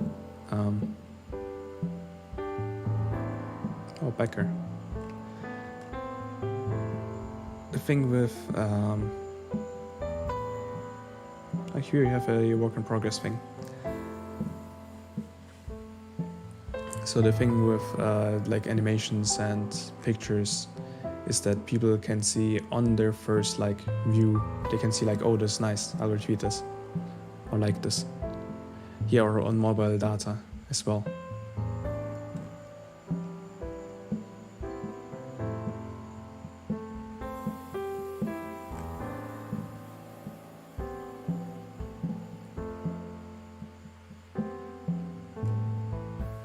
So you can see this is pretty gory. It is a horror game, so it kind of fits the aesthetic of horror game.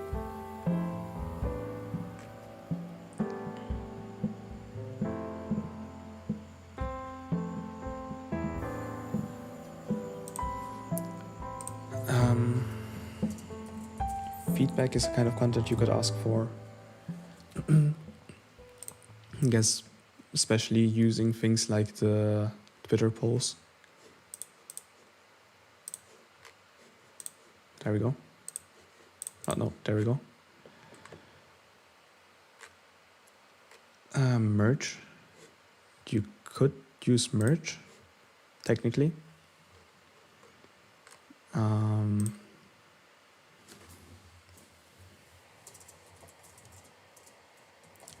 Merch.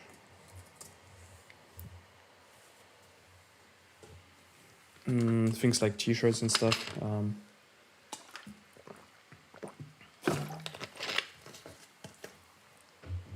Again, to build the community, or like, I guess in some cases, in some way, it's kind of making them people into a billboard.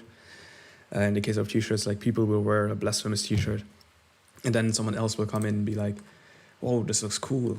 What's this art from? And you'll be like, it's from the game Blasphemous. Then they're like, whoa, this is cool. I will check out Blasphemous because I like this art. So yeah, that kind of stuff. T-shirts, plush, all kinds of stuff. But the thing is that it's potentially costly.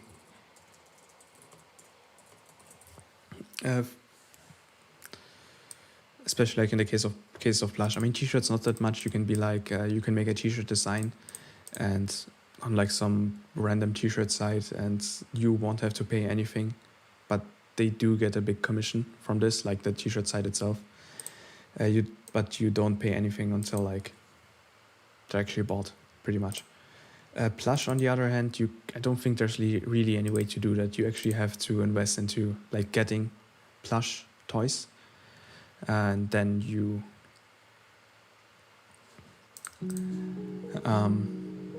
hope that people actually buy it. Should plush collector's edition, as you said.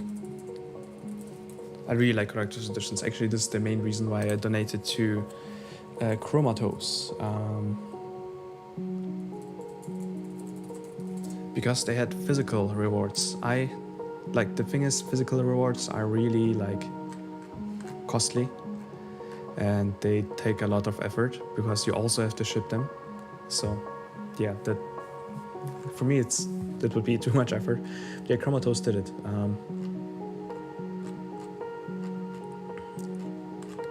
Let's see, I think this is a digital soundtrack. Yeah, digital. I think the official art book can be physical. It says a PDF copy. You just scroll down here. There, the card set. You get actual these cards from the game. Like, that's awesome. Here, physical bundle. Physical art book, there we go. You get a physical art book. I think this is actually the tier that I got because of the like cards and the physical art book. Because like, look at this art. This art is awesome. I want this.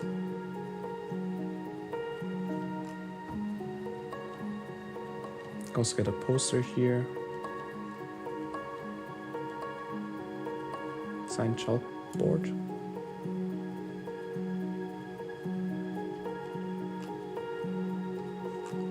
So yeah, that kind of stuff.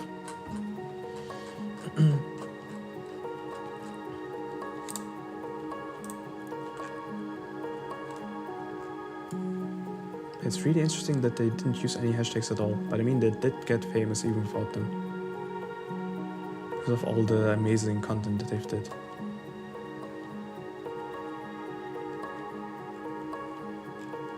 I mean, their thing is kind of unique. Like a Christian-inspired horror game. I mean, there are games like these out there, but this is like really interesting.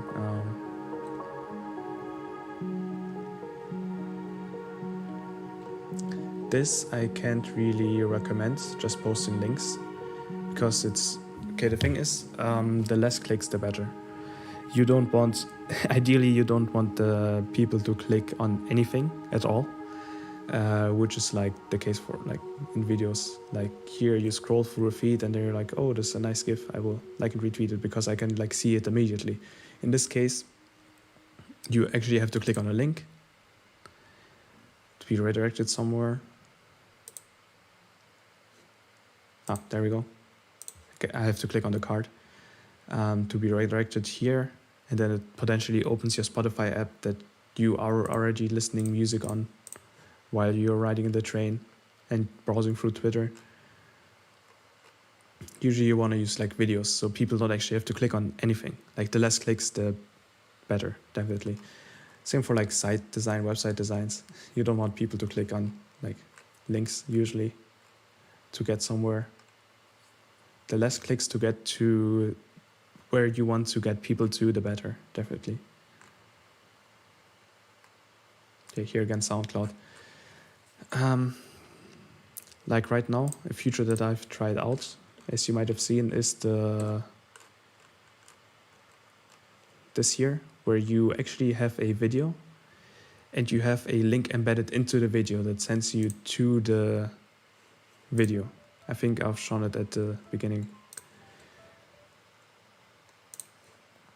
So yeah.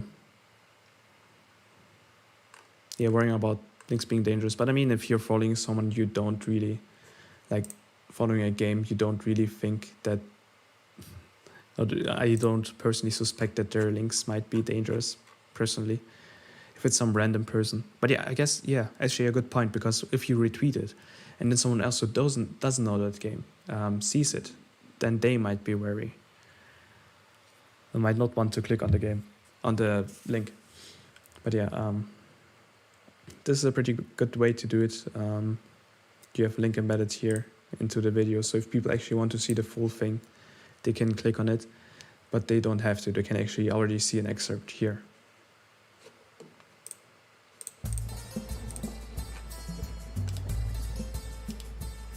Okay, let's go back.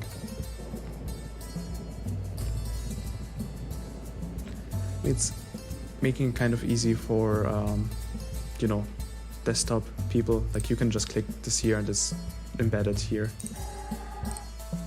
So it's not that big of a deal, but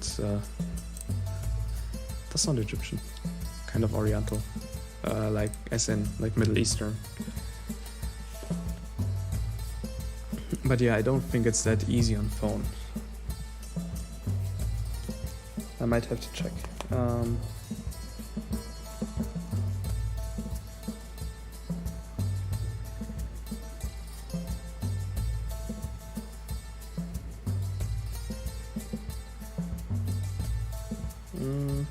Can't really find anyone posting card embeds except for like, those sponsored tweets.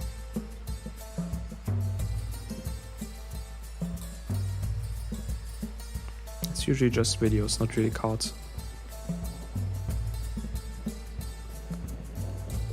Oh well.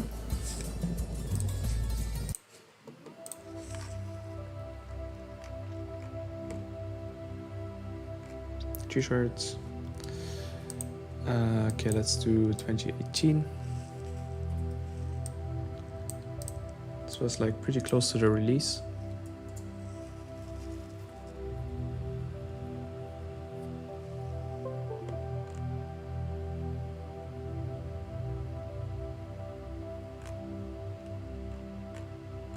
Lots of art. Lots of concept art.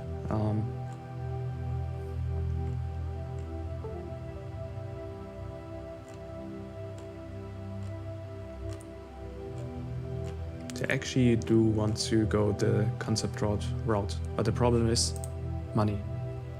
In the case of fan art, like encourage fan art, not forced fan art or fan content, you get things for free. Like, people just like your thing that you're posting. You can see here, like, someone just made this thing.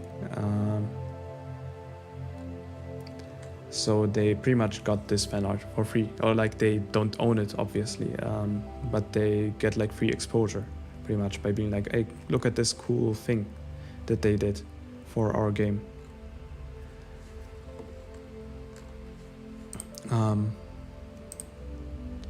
Like Lovesick Darlings did that as well by, like, as I've shown,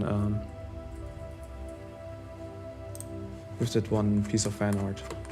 Like, people could see this and be like, whoa, this looks awesome. What is this from? And then they see like this hashtag blasphemous game. So they're like, oh, this is from a game. Maybe I should check that game out because I really like this piece of art. Yeah, or in this, they see like this character. They're like, I want to see more of this character. And so they check out Lovesick Darlings. They're like, oh hey, it's Maisie from Lovesick Darlings. I like this game, maybe. Potentially, I hope.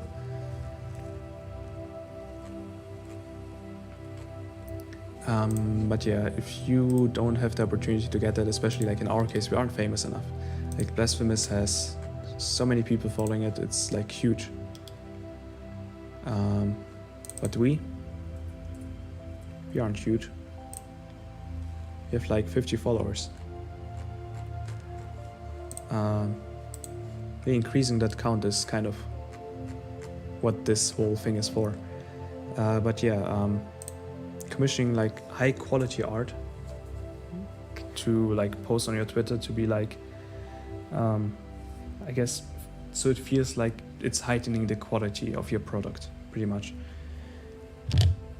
Because you go beyond the pixel art and into like this really artistic stuff.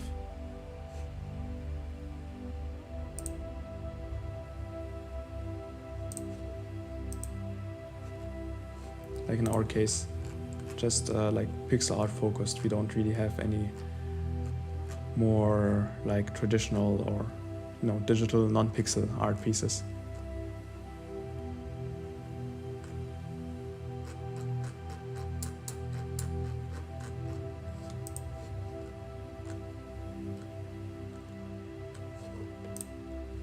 It's interesting that they didn't really use a lot of hashtags.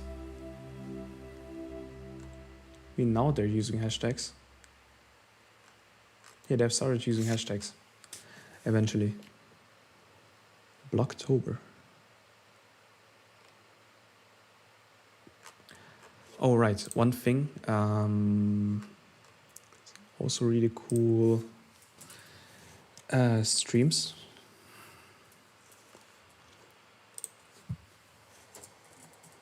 Like you can stream your game and comment on it. That's what Dimitri did a lot with Love Sing Darlings as well. Can kind of pretty much show you. I don't want to go to YouTube Studio.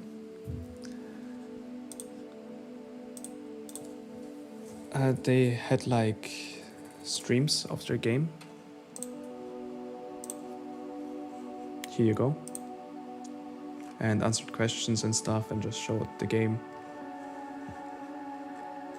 Pretty much just, again, building a connection with your user base. Like chatting to them through the stream. Right, huge devlogs, like huge updates.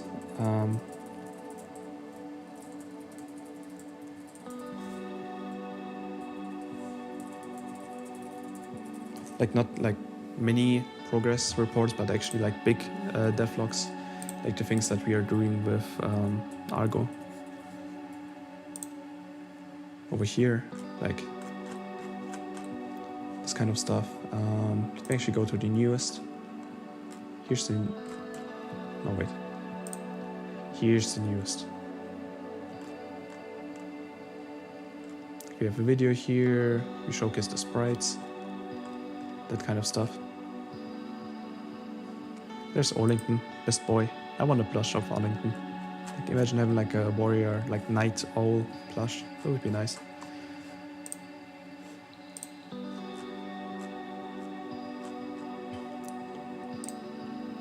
Like is this? Okay, I mean this is also like humorous, more humorous marketing, I guess. So it does kind of work out for Blasphemous, even though Blasphemous is really dark.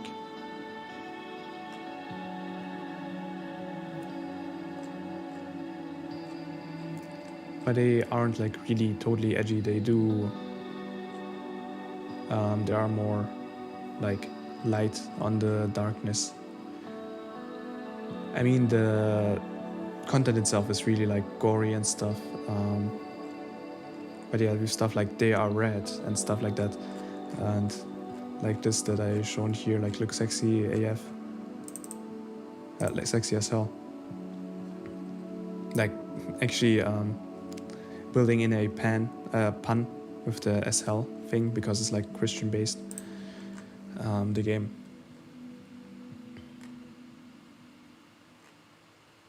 So they don't go full edge, like, and they don't go full corporate either. Like one thing that I maybe not a fan of Dream Diaries, because it's like, you can tell that it's mostly like marketing based. They have the spooky taste, and other than that, they just tweet like, hey, Yuminiki is like 50% off.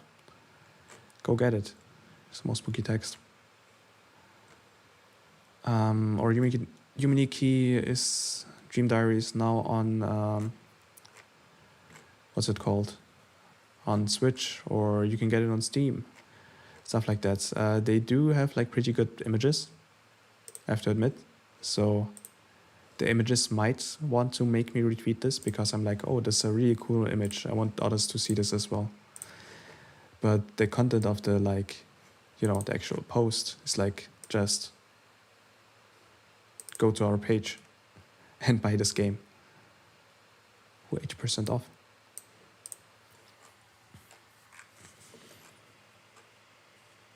But yeah, the game is already out, so I'm not sure. Oh, there we go. Here, an example. Madosuki concept art. This is like actually good content. Like, it's actually things that are like behind the scenes, things that you actually want to see. And then it continues with like, get this game 80% off. Like go to Steam, go to Steam, buy the game.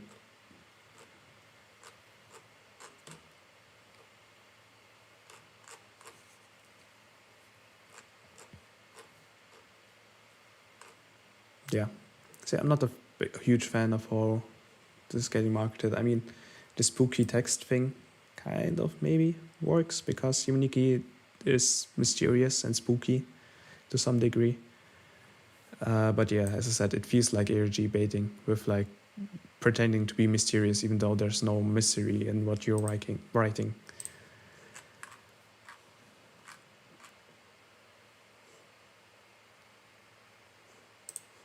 Yeah, it does get pretty boring.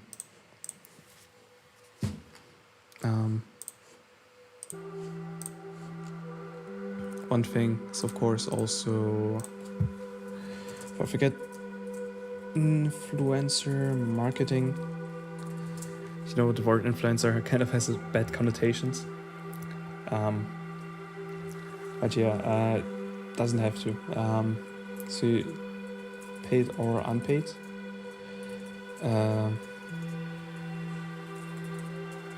It can be paid or unpaid. Like you can, let's play this. You can go to like people and be like, hey, I'm paying you 500 euros for you to play this game on your stream or on your YouTube. I'm not a fan of that personally. I mean, we couldn't do it anyways. We don't really have that big of a marketing budget. I mean, that's the same problem with the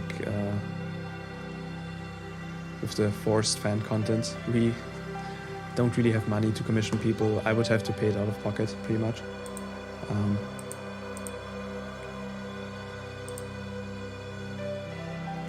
Let's be players. No.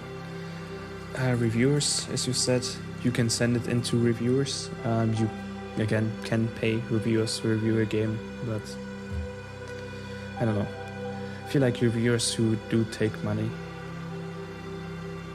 might be, I don't know, shifty, but they don't have to be. I mean, there are like things like paid can mean or unpaid. Okay, the thing is, you can either, unpaid usually means you send it to the person, to the influencer, like the game in this case. The thing is, in this case, it means like you can't actually send it to them and be like, hey, maybe buy this game and play it on your stream. That doesn't really make sense. You, like, the normal form how you do this is actually like sending it to them in the form of a key or in the form of a download, usually a key, because it's a bit more trustworthy. Okay, you send them a key and then are like, play it or not, whatever. If you don't like it, don't like it. If you like it, like it. Others do it like differently. They are like, okay, we are sending you this key, and you, I don't know, if it's unpaid, then it could be like, actually, no one does that unpaid. Not big firms, they don't really give you, give them any directions. Usually you, like, they say, okay, we pay 400 euros or dollars or $1,000. Here's the key to the game. You have to play it for 1 hour, and then you get that. That's like $1,000. And some say you shouldn't say bad stuff about the game. but that's a bit shifty. Or they say, optimally, they say, I don't care if you enjoy it or don't. Just you'd only have to play it on stream if you don't enjoy it and shit on the game, then that's okay too. You do you. I think that's like the more optimal thing. Like you send it in to them and like check it out if you want to check it out. You then don't have to say nice things about it. Just be yourself. There are some like negative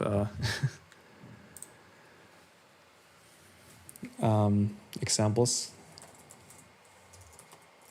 Like there's one streamer that I watch regularly, Vinny Vinesauce.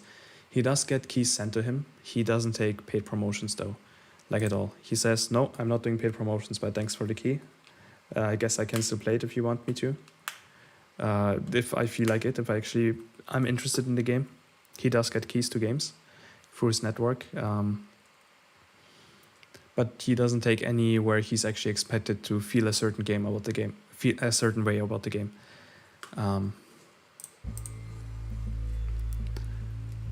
But there are cases where he gets like emails with like offers, and they're like, okay, play this game, and you just have to, or I don't know, show this product. Doesn't even have to be a game, like I don't know, G Fuel, whatever. Show this product on your video, like on your webcam, while you're streaming, and then you get $200 from us. And the thing is, they apparently don't watch that streamer actually because he doesn't use a webcam. So it's like, what webcam? There's no webcam. Have you even like looked into the streamer? Or he gets like keys to games that are like kinds of games that he doesn't stream at all or play at all.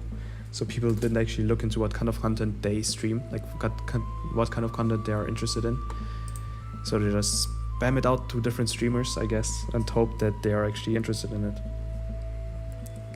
Which, like, I guess, is really the case in many cases. Like you should choose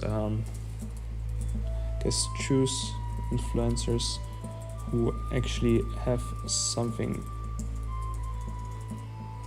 to do with your product.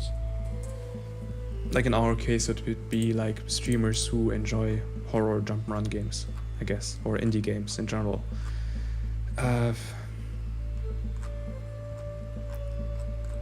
Some that like dark atmospheres, stuff like that.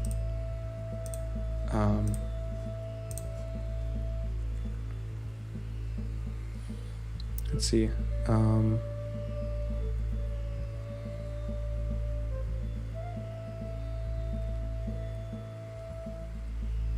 Yeah.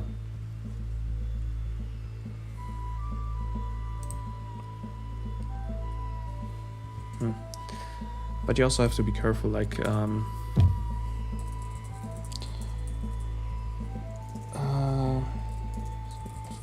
some influencers with a big following don't actually have of engagements or organic followers.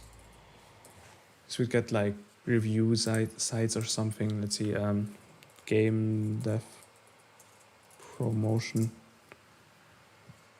thing.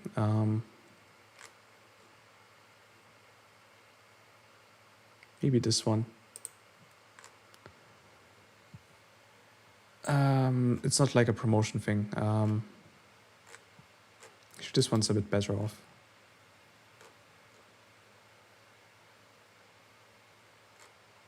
There's some like reviewers and stuff who have like 10,000 or so followers, which are obviously bought, and then only get like a few likes, if any, on their content. Wait, this is an example of how not to use hashtags. Just looks really disingenuous.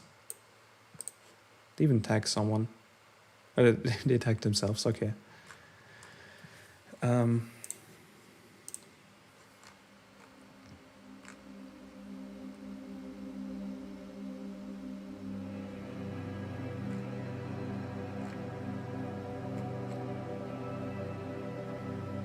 Game jam.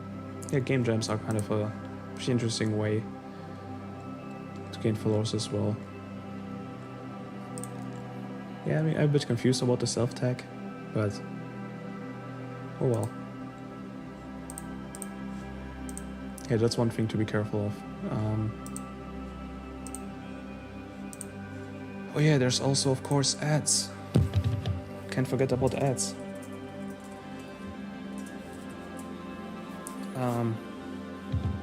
Yeah, what is there to say about ads? Online ads. I guess in our case it would make sense to advertise on Twitter.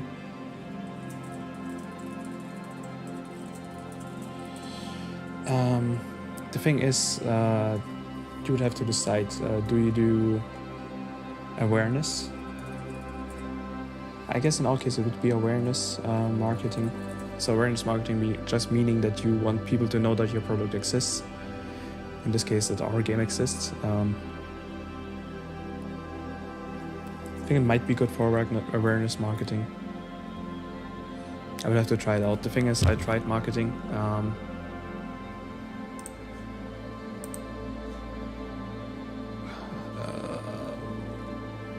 Let's go to my Patreon. I have like a full marketing post on there for my albums.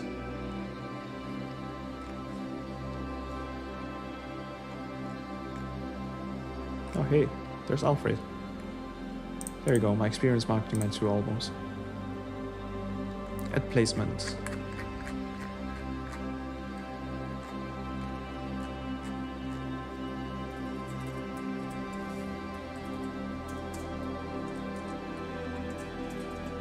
There we go, ad placement. So I did market on Twitter. I used 50 euros to market for 2 days, I believe. Yeah, 25 euro per day. I got 50,000 impressions, so 50,000 people actually saw it. And 90% of those clicked on the link, so 9,000 people. But only 200 people actually listened to the music, and a majority of them skipped it. So, but that was for clicking on the link actually.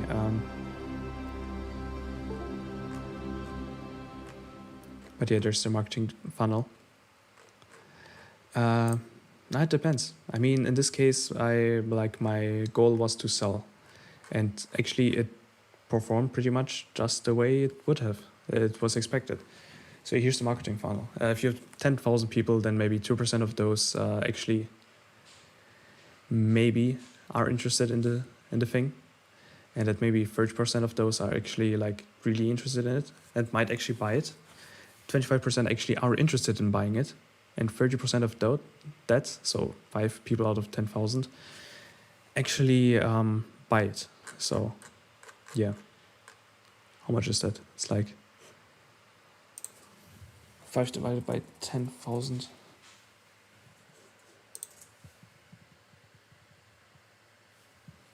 Weird sounds outside of my room.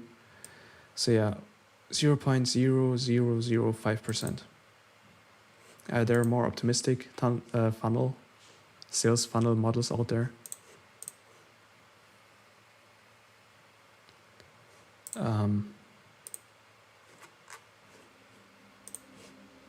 Next slide. But yeah, it's actually as expected. So if you have like 10,000 people actually seeing your product, only 5% of them, only 5 of them will likely actually buy it. Maybe 1%. I mean, it totally depends on how effectively you're marketing your product. Maybe I didn't do it effectively. Like if your product doesn't look like something that's interesting, then way less percent will actually be interested in it. Or if your product is really good and looks really good, then way more percent will be interested in buying it and actually buy it. Like maybe instead of 5 you get 100 customers, or if it really sucks you get 0.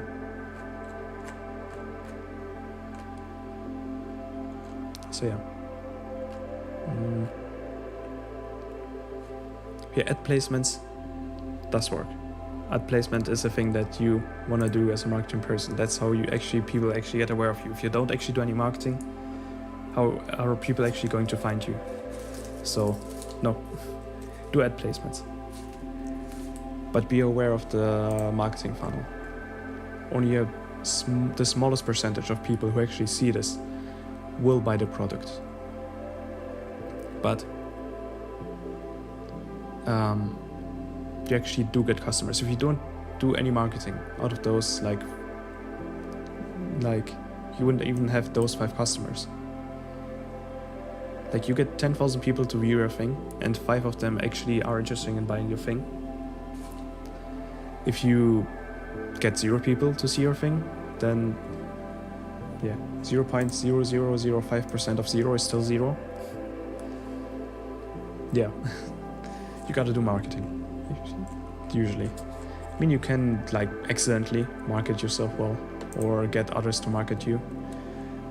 Like they see your thing and you're marketing yourself, really almost not at all. But they see your thing and are like, hey, this is cool. My followers should check this out.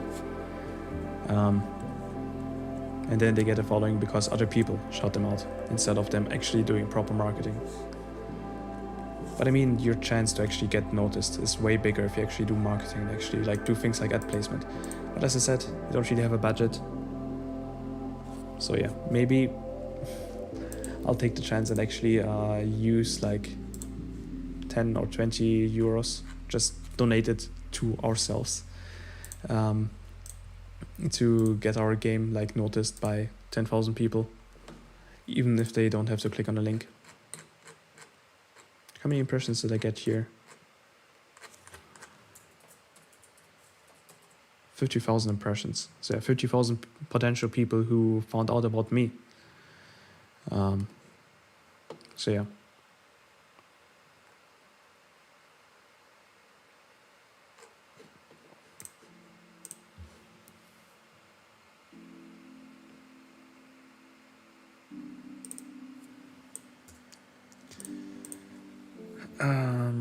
But yeah, you can also do like actual like sales marketing where you're like, okay, I want people to actually go onto the page and buy the product.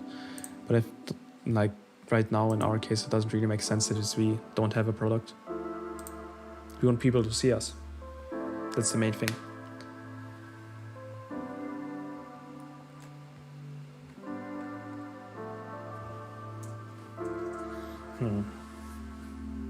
Is there anything else that I've missed?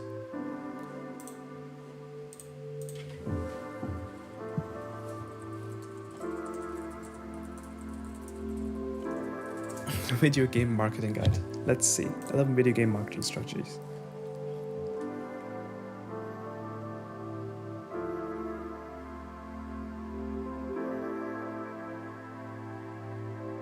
Gaming podcasts. Guess that's influencer marketing to some degree. I didn't think of podcasts though. That's interesting. Let's add podcast.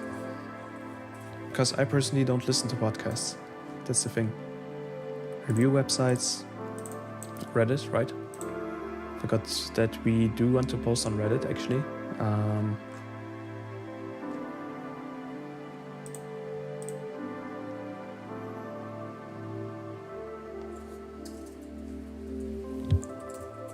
So yeah, for some reason I don't really want to market on Instagram, but I guess Reddit works. The thing with Reddit is you don't have to post regularly, as opposed to Twitter or Instagram. Like on Twitter or Instagram, if you want to keep a following, you have to post all the time. On Reddit, you can do a one-off, be like, here's my game. And then people might check it out on Twitter and stuff and follow you on Twitter.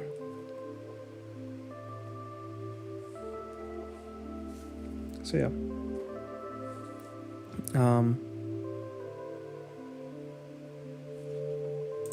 Let's see. Feel like a gaming marketing stunt. publicity stunt.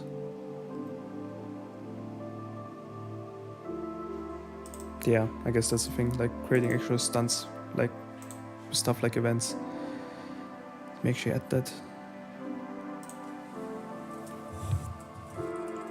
Like big things, like you commission a spray art artist to draw the logo of your game on some wall somewhere, and then you post it on Twitter. I think that's a pretty interesting stunt. Or you, let's see.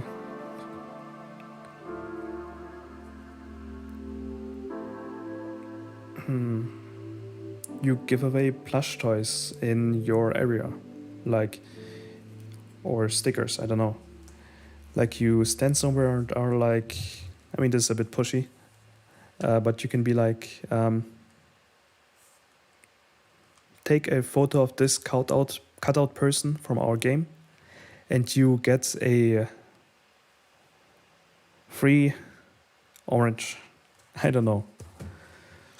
There was actually a thing, like I was walking around in Tübingen, like this was a year ago, more than a year ago, and the people who, like we have a basketball team here in Tübingen, and they gave away tickets to the games if you took a picture with their mascot that was walking around. And yeah, that was a pretty interesting stunt. Don't want mobile game marketing.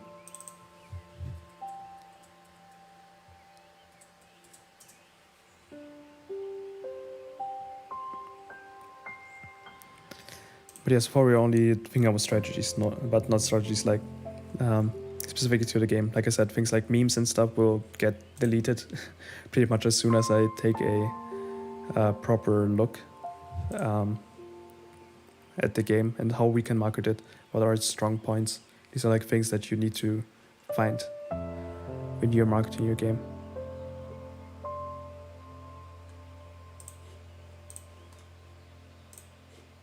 So it's just like look really quickly through the thing before I ditch.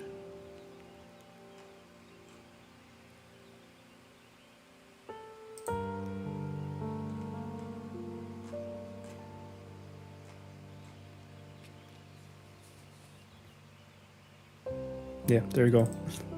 Vast majority of indie games fail, but that's at least in part because the vast majority of indie developers treat marketing as an afterthought. It's the thing. There's a game exhibition. If you post yourself playing the game on Instagram, you can get a uni point for free. Oh yeah. Like stuff like that, that's like really interesting. Like things that make people do things for your game. I guess, again, like engagement, the big word here. So as soon as possible, you start working on your marketing plan. I didn't start as soon as possible. I didn't have time, unfortunately. But I mean, better late than never. Wait, where's the site? Ah, there we go.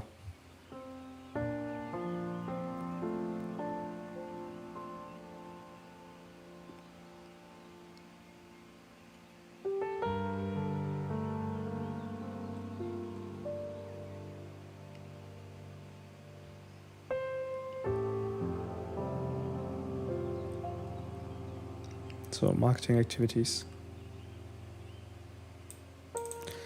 Oh yeah, I should add physical,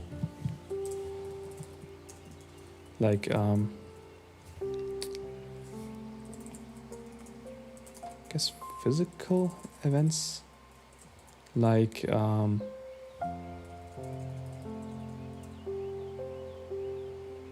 what's it called? Like these game showcase thingies, like E3 and stuff. Conferences or showcase events, stuff like that.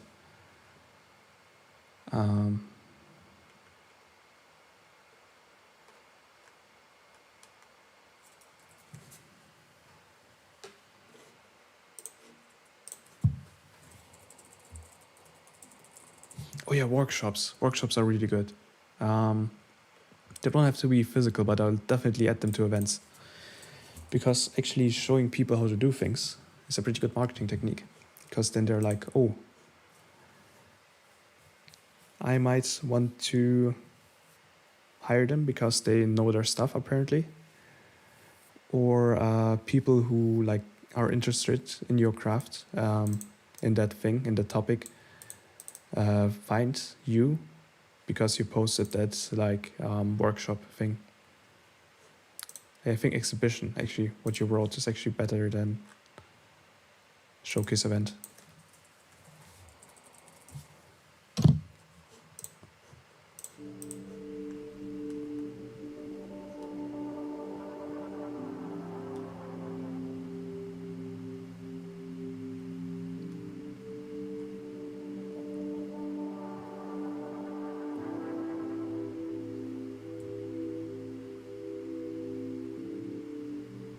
Let's see.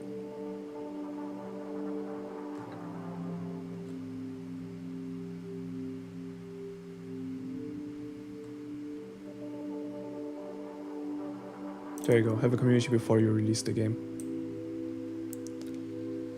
Also, have a community before you do your Kickstarter as well. Like, people like making weird mistakes, like posting like their game project on Kickstarter and be like, hey, why am I not getting any money? Even though pretty much no one knows of my game.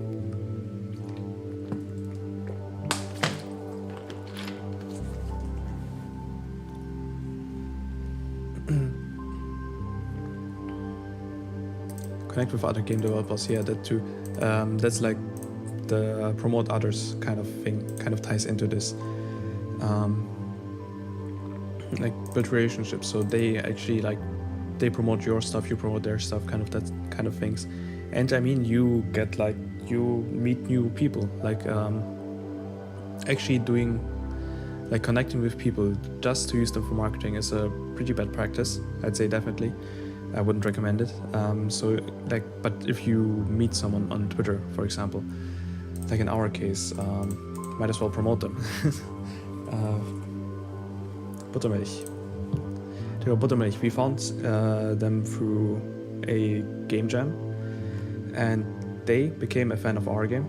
And I really like the stuff that he does. Like here, Audio Rush. What's the other game called? Audio Surfer. He pretty much made his own Audio Surfer with this game.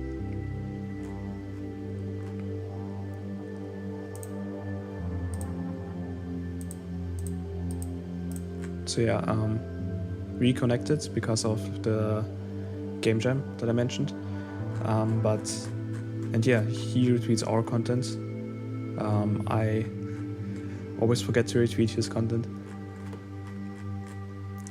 because I don't see it on my timeline for some reason. But I did definitely retweet some of the stuff that he posted because he made some really cool like visuals and stuff. Like, look at this, it's awesome. I mean, I'm promoting him right now. Just a Twitter compression.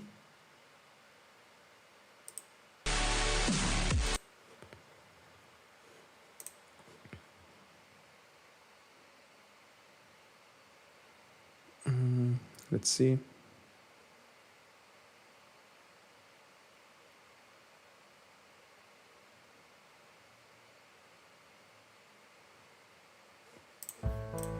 Most regularly.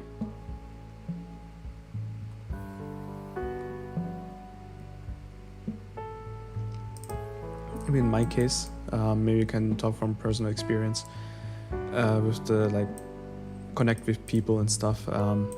I am a visual novel composer mainly, like that's my main niche. Even if I don't strictly only compose for visual novels, but I guess that's why I'm most well known because of visual novels. And like you know that already, Arfred, I talk at the Visual Novel Dev Conference. So people know me from there, or I talk about Like I make these like posts on Patreon, or I made guides on how to make music, and I follow visual novel developers and I check out their games and comment on their stuff semi-unregularly. So yeah, guess we should do the same thing for Argo, definitely.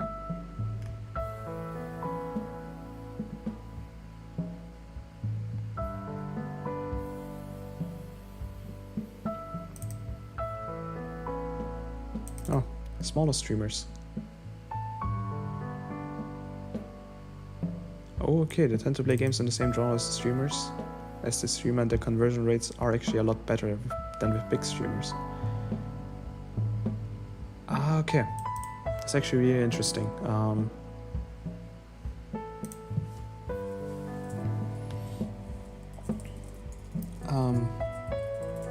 influencers might have a more engaged following, so the turnout might be better than sending it to big streamers, and getting their attention is easier because like they get so many, like big streamers get so much stuff.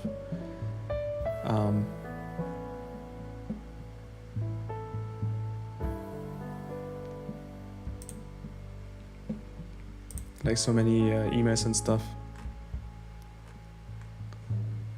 ASO, App Store Optimization. No, you're not making a mobile game. Soft launch. Why is this about apps?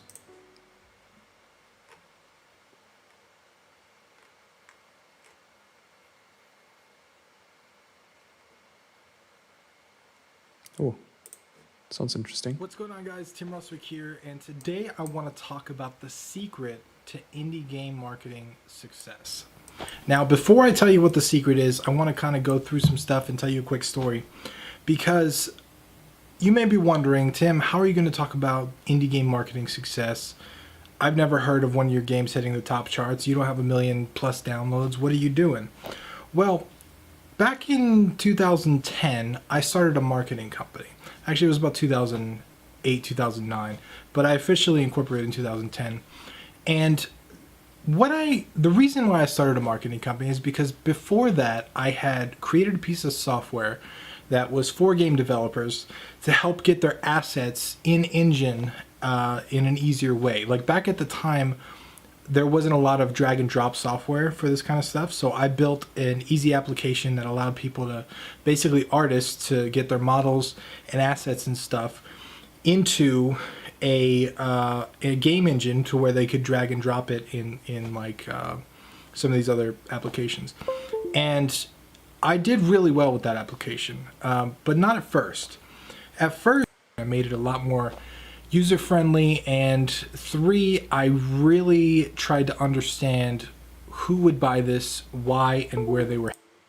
The marketing company. I started working with a lot of game companies. I started working with a lot of software companies, specifically because that was my area of expertise, but I've worked with all kinds of stuff. I've worked with health and fitness supplements. I've worked with lawyers. It all comes down to one specific thing that I think is probably the most important thing in all of marketing. There are a ton of tactics. There are a ton of strategies. There are a ton of things that you can do.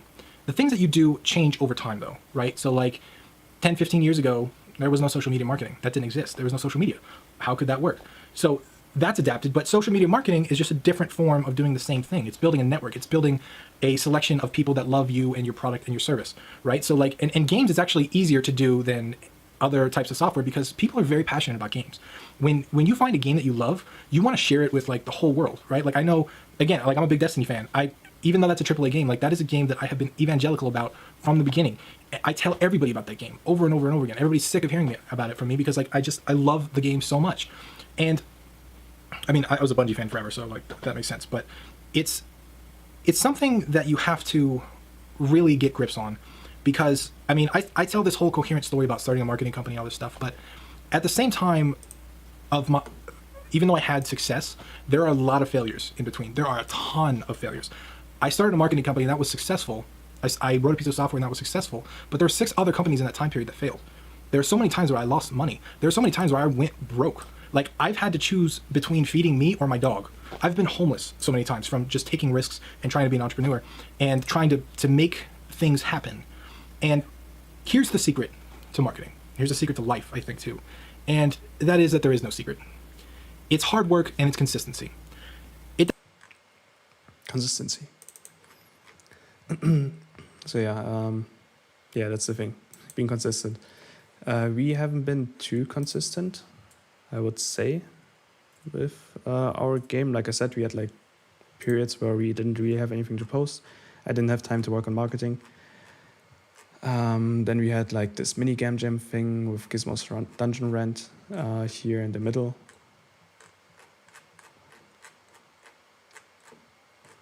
And then this game jam game. I guess we only really start with Argo after this. Like marketing Argo, that is. Like the new Argo. But yeah, gotta work on it. Direct engagement. I guess that's like the religious marketing word. So you want people to actually see your product and maybe be interested in it. That's like a thing with like awareness marketing. Turn down the music. And yeah, the lights by providing a good customer experience. Like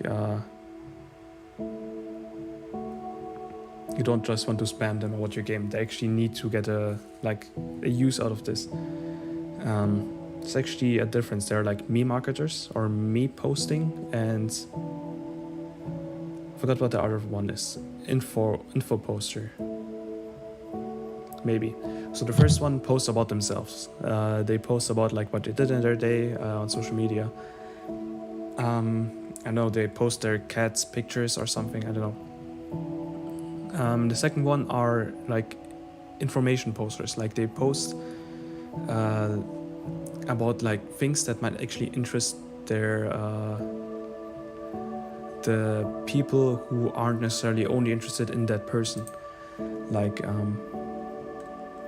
that's a big part of what I wrote here with the promoting others. Like you're providing a curated list of like quality content to your people. You aren't only posting about yourself, you're posting about things that people might be interested in, that they want to know, maybe. So yeah, but I mean, it depends. If you're like a celebrity, then me posting is actually what people maybe want instead of info posting. But I mean, if you're a game dev, then you might as well post like tutorials and stuff. Like there are some game devs out there that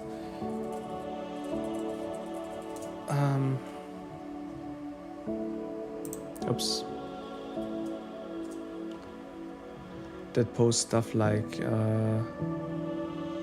here you go, like Joyce Millions out.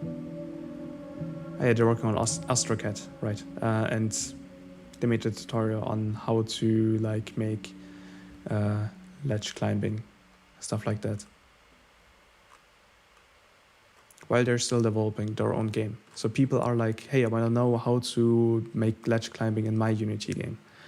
And then they see this game and are like, hey, by the way, this game looks kind of cool.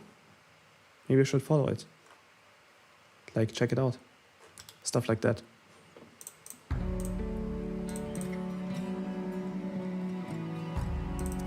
Yeah, social media to build, not just sell. I think I'm actually going to copy paste this in here, like this one phrase, because it's actually really good. I like this.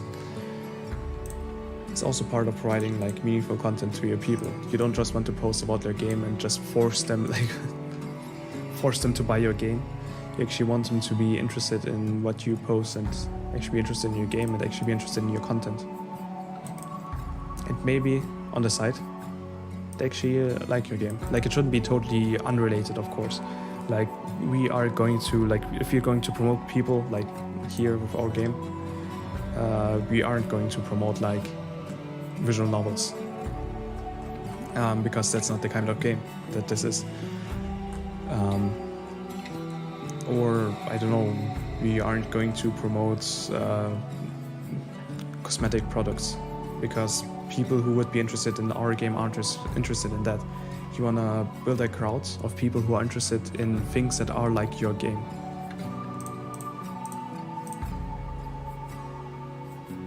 Yeah, the most common mistake that game devs make when first getting into social media marketing is think that if you just post your art, your videos, and your sales, people will automatically start flocking to you.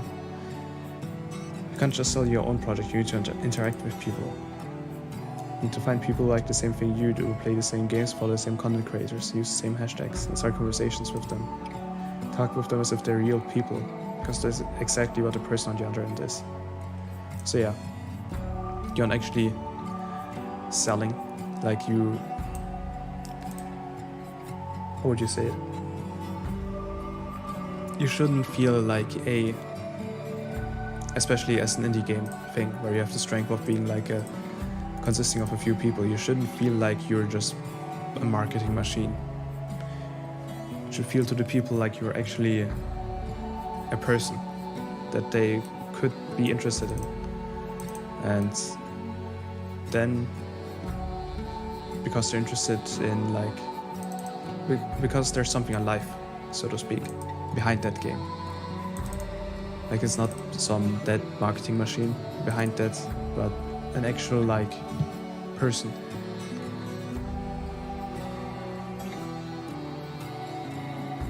It's about joining communities, apparently. Yeah, good content.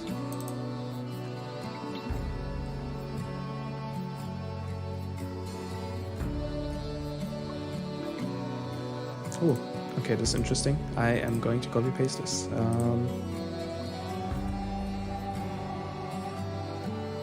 Meaningful content. There we go.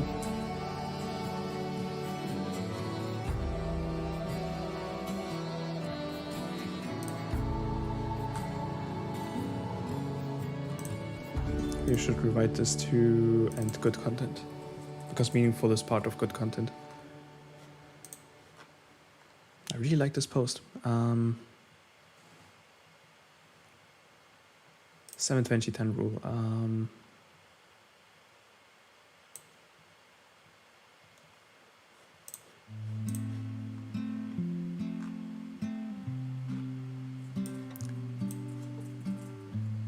I've put this as part of posting tweet frequency and good content.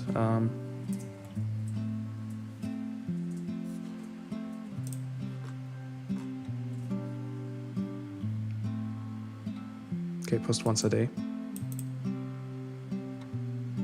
at the same time. So I'm not 100% sure about this, because the thing is, totally depends if you're local or if you're global. Because the thing is, if you're global, then you kind of don't get the people who are on the other side of the world, who might still be interested in your game. Like if you're local, then definitely post around the bus times of your place.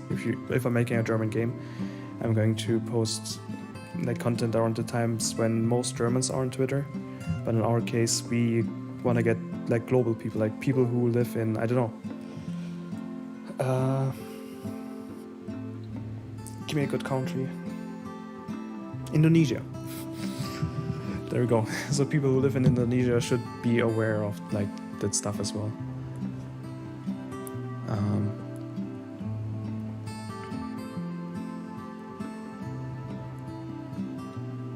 So yeah, I will have to make a proper list of other people I can analyze aside from Blasphemous. Oh yeah, that's the thing. If you actually reply to accounts, people might see your tweet and be like, hey, maybe I should check out their account. Maybe they hover over your picture. You can just hover over the picture and you get a description. So if you hover over the rock picture, you get this description, and they might see hey, they're a game dev team. Maybe I like their game, because they saw your comments on Blasphemous, on the Blasphemous post.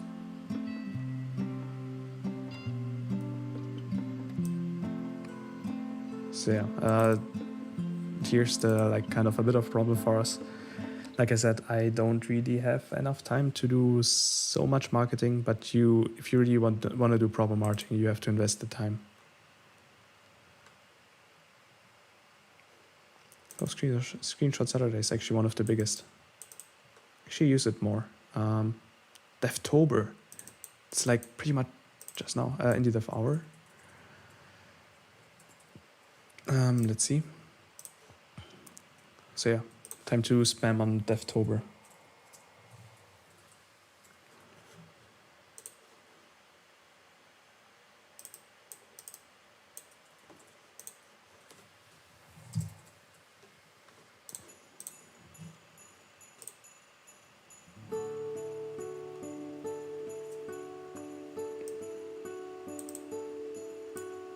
Cool.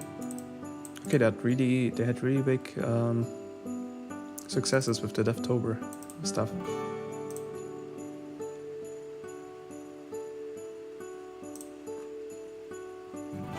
Consistency. Yep.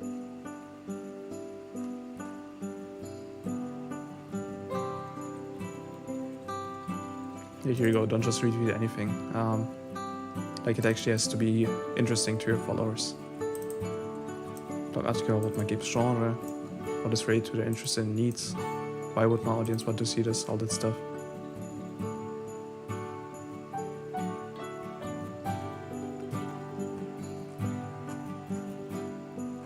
Don't really want to use Facebook personally.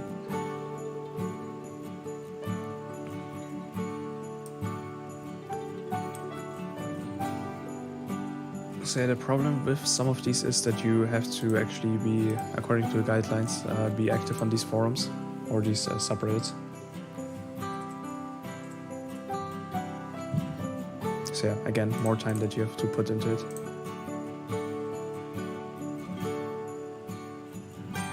And this didn't get that much engagement. I guess it did help. Okay, anyhow. Oh yeah, A/B testing. Oof. Yeah, A/B testing is a thing. Not a bad thing. It's a good thing. It's a like just normal marketing technique. You pretty much post one thing, and then you post another thing that's similar to it.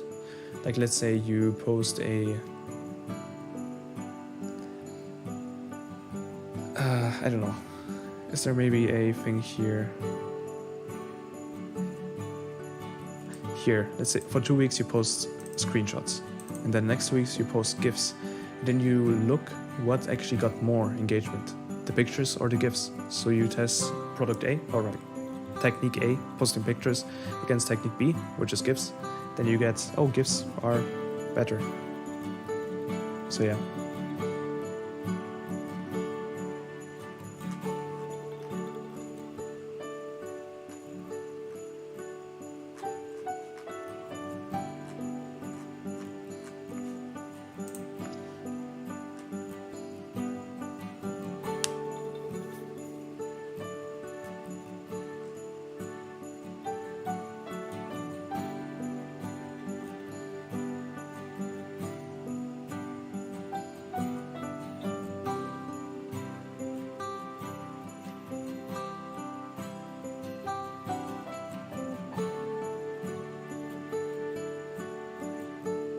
Alright, the logo thing. Brand logo. I should definitely add that one because that's a thing I forgot in general. Because the thing is, if they see this and don't know what this is, then they're like, oh hey, that's a nice sprite. It's someone like made randomly. It's not attached to any game. I have been circumventing this by always mentioning that it's a part of our game Argo.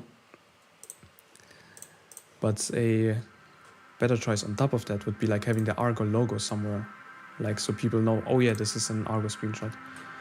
So they know, so yeah, this is a part of Argo. I mean, it's kind of obvious because it's like the main character from Argo that you see in all the other screenshots as well. So that's like here in this case, like the background, I mean, you could tell from the background that this is part of Argo, but if you have a logo in this, like somewhere being like this is like also part of our goal, then it's more obvious. And we have a pretty good logo, in my opinion. Let me show you.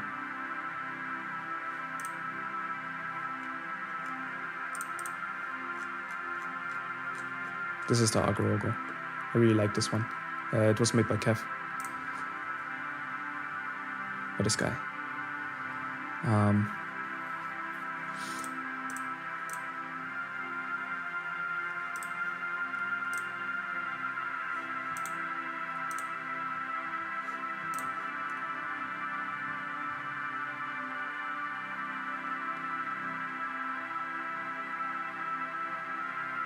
Key art, yeah.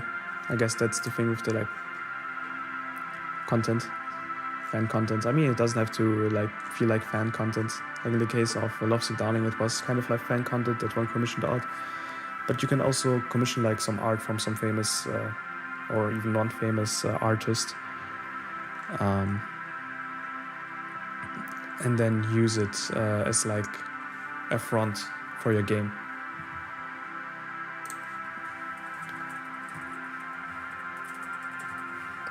Yeah, artists and musicians, you can kind of use them as influencers as well.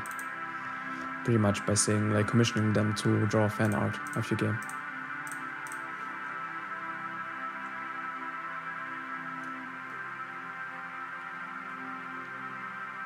And yeah, don't stop after the game has launched.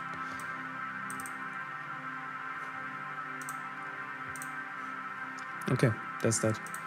I am hungry. And I have to leave soonish. So I will leave you with this. I hope you learned some things about marketing. Hope you learned some things about Borodin.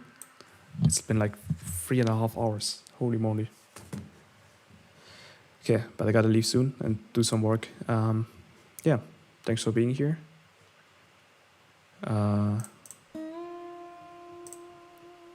Nice guitar. And I guess I'll see you next stream. I really want to play what's called Hypnospace Outlaw. Maybe I'll play it next week. We will see. This again, in case anyone has forgotten what Hypnospace Outlaw is. This thing. Where it looks like 90s internet simulator, pretty much. Oh yeah, don't forget to check out Rock on Twitter and follow us. I think you're already following us, Alfred.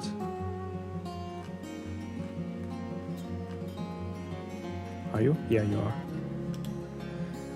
So yeah, I mean, this was pretty much also a marketing technique in the sense of providing meaningful content by talking about marketing, teaching you some things about marketing, and you that way finding out about the game. Yeah. Anyhow, that's that. I'll see you next week. Maybe Hypnospace Outlaw, maybe something more. Yeah, I'm technically marketing Rock with this stream. Yeah, maybe a game, maybe some more educative. Maybe I'll actually be done with QE, and I'll be able to talk about the composer QE. But yeah, we'll see. Goodbye.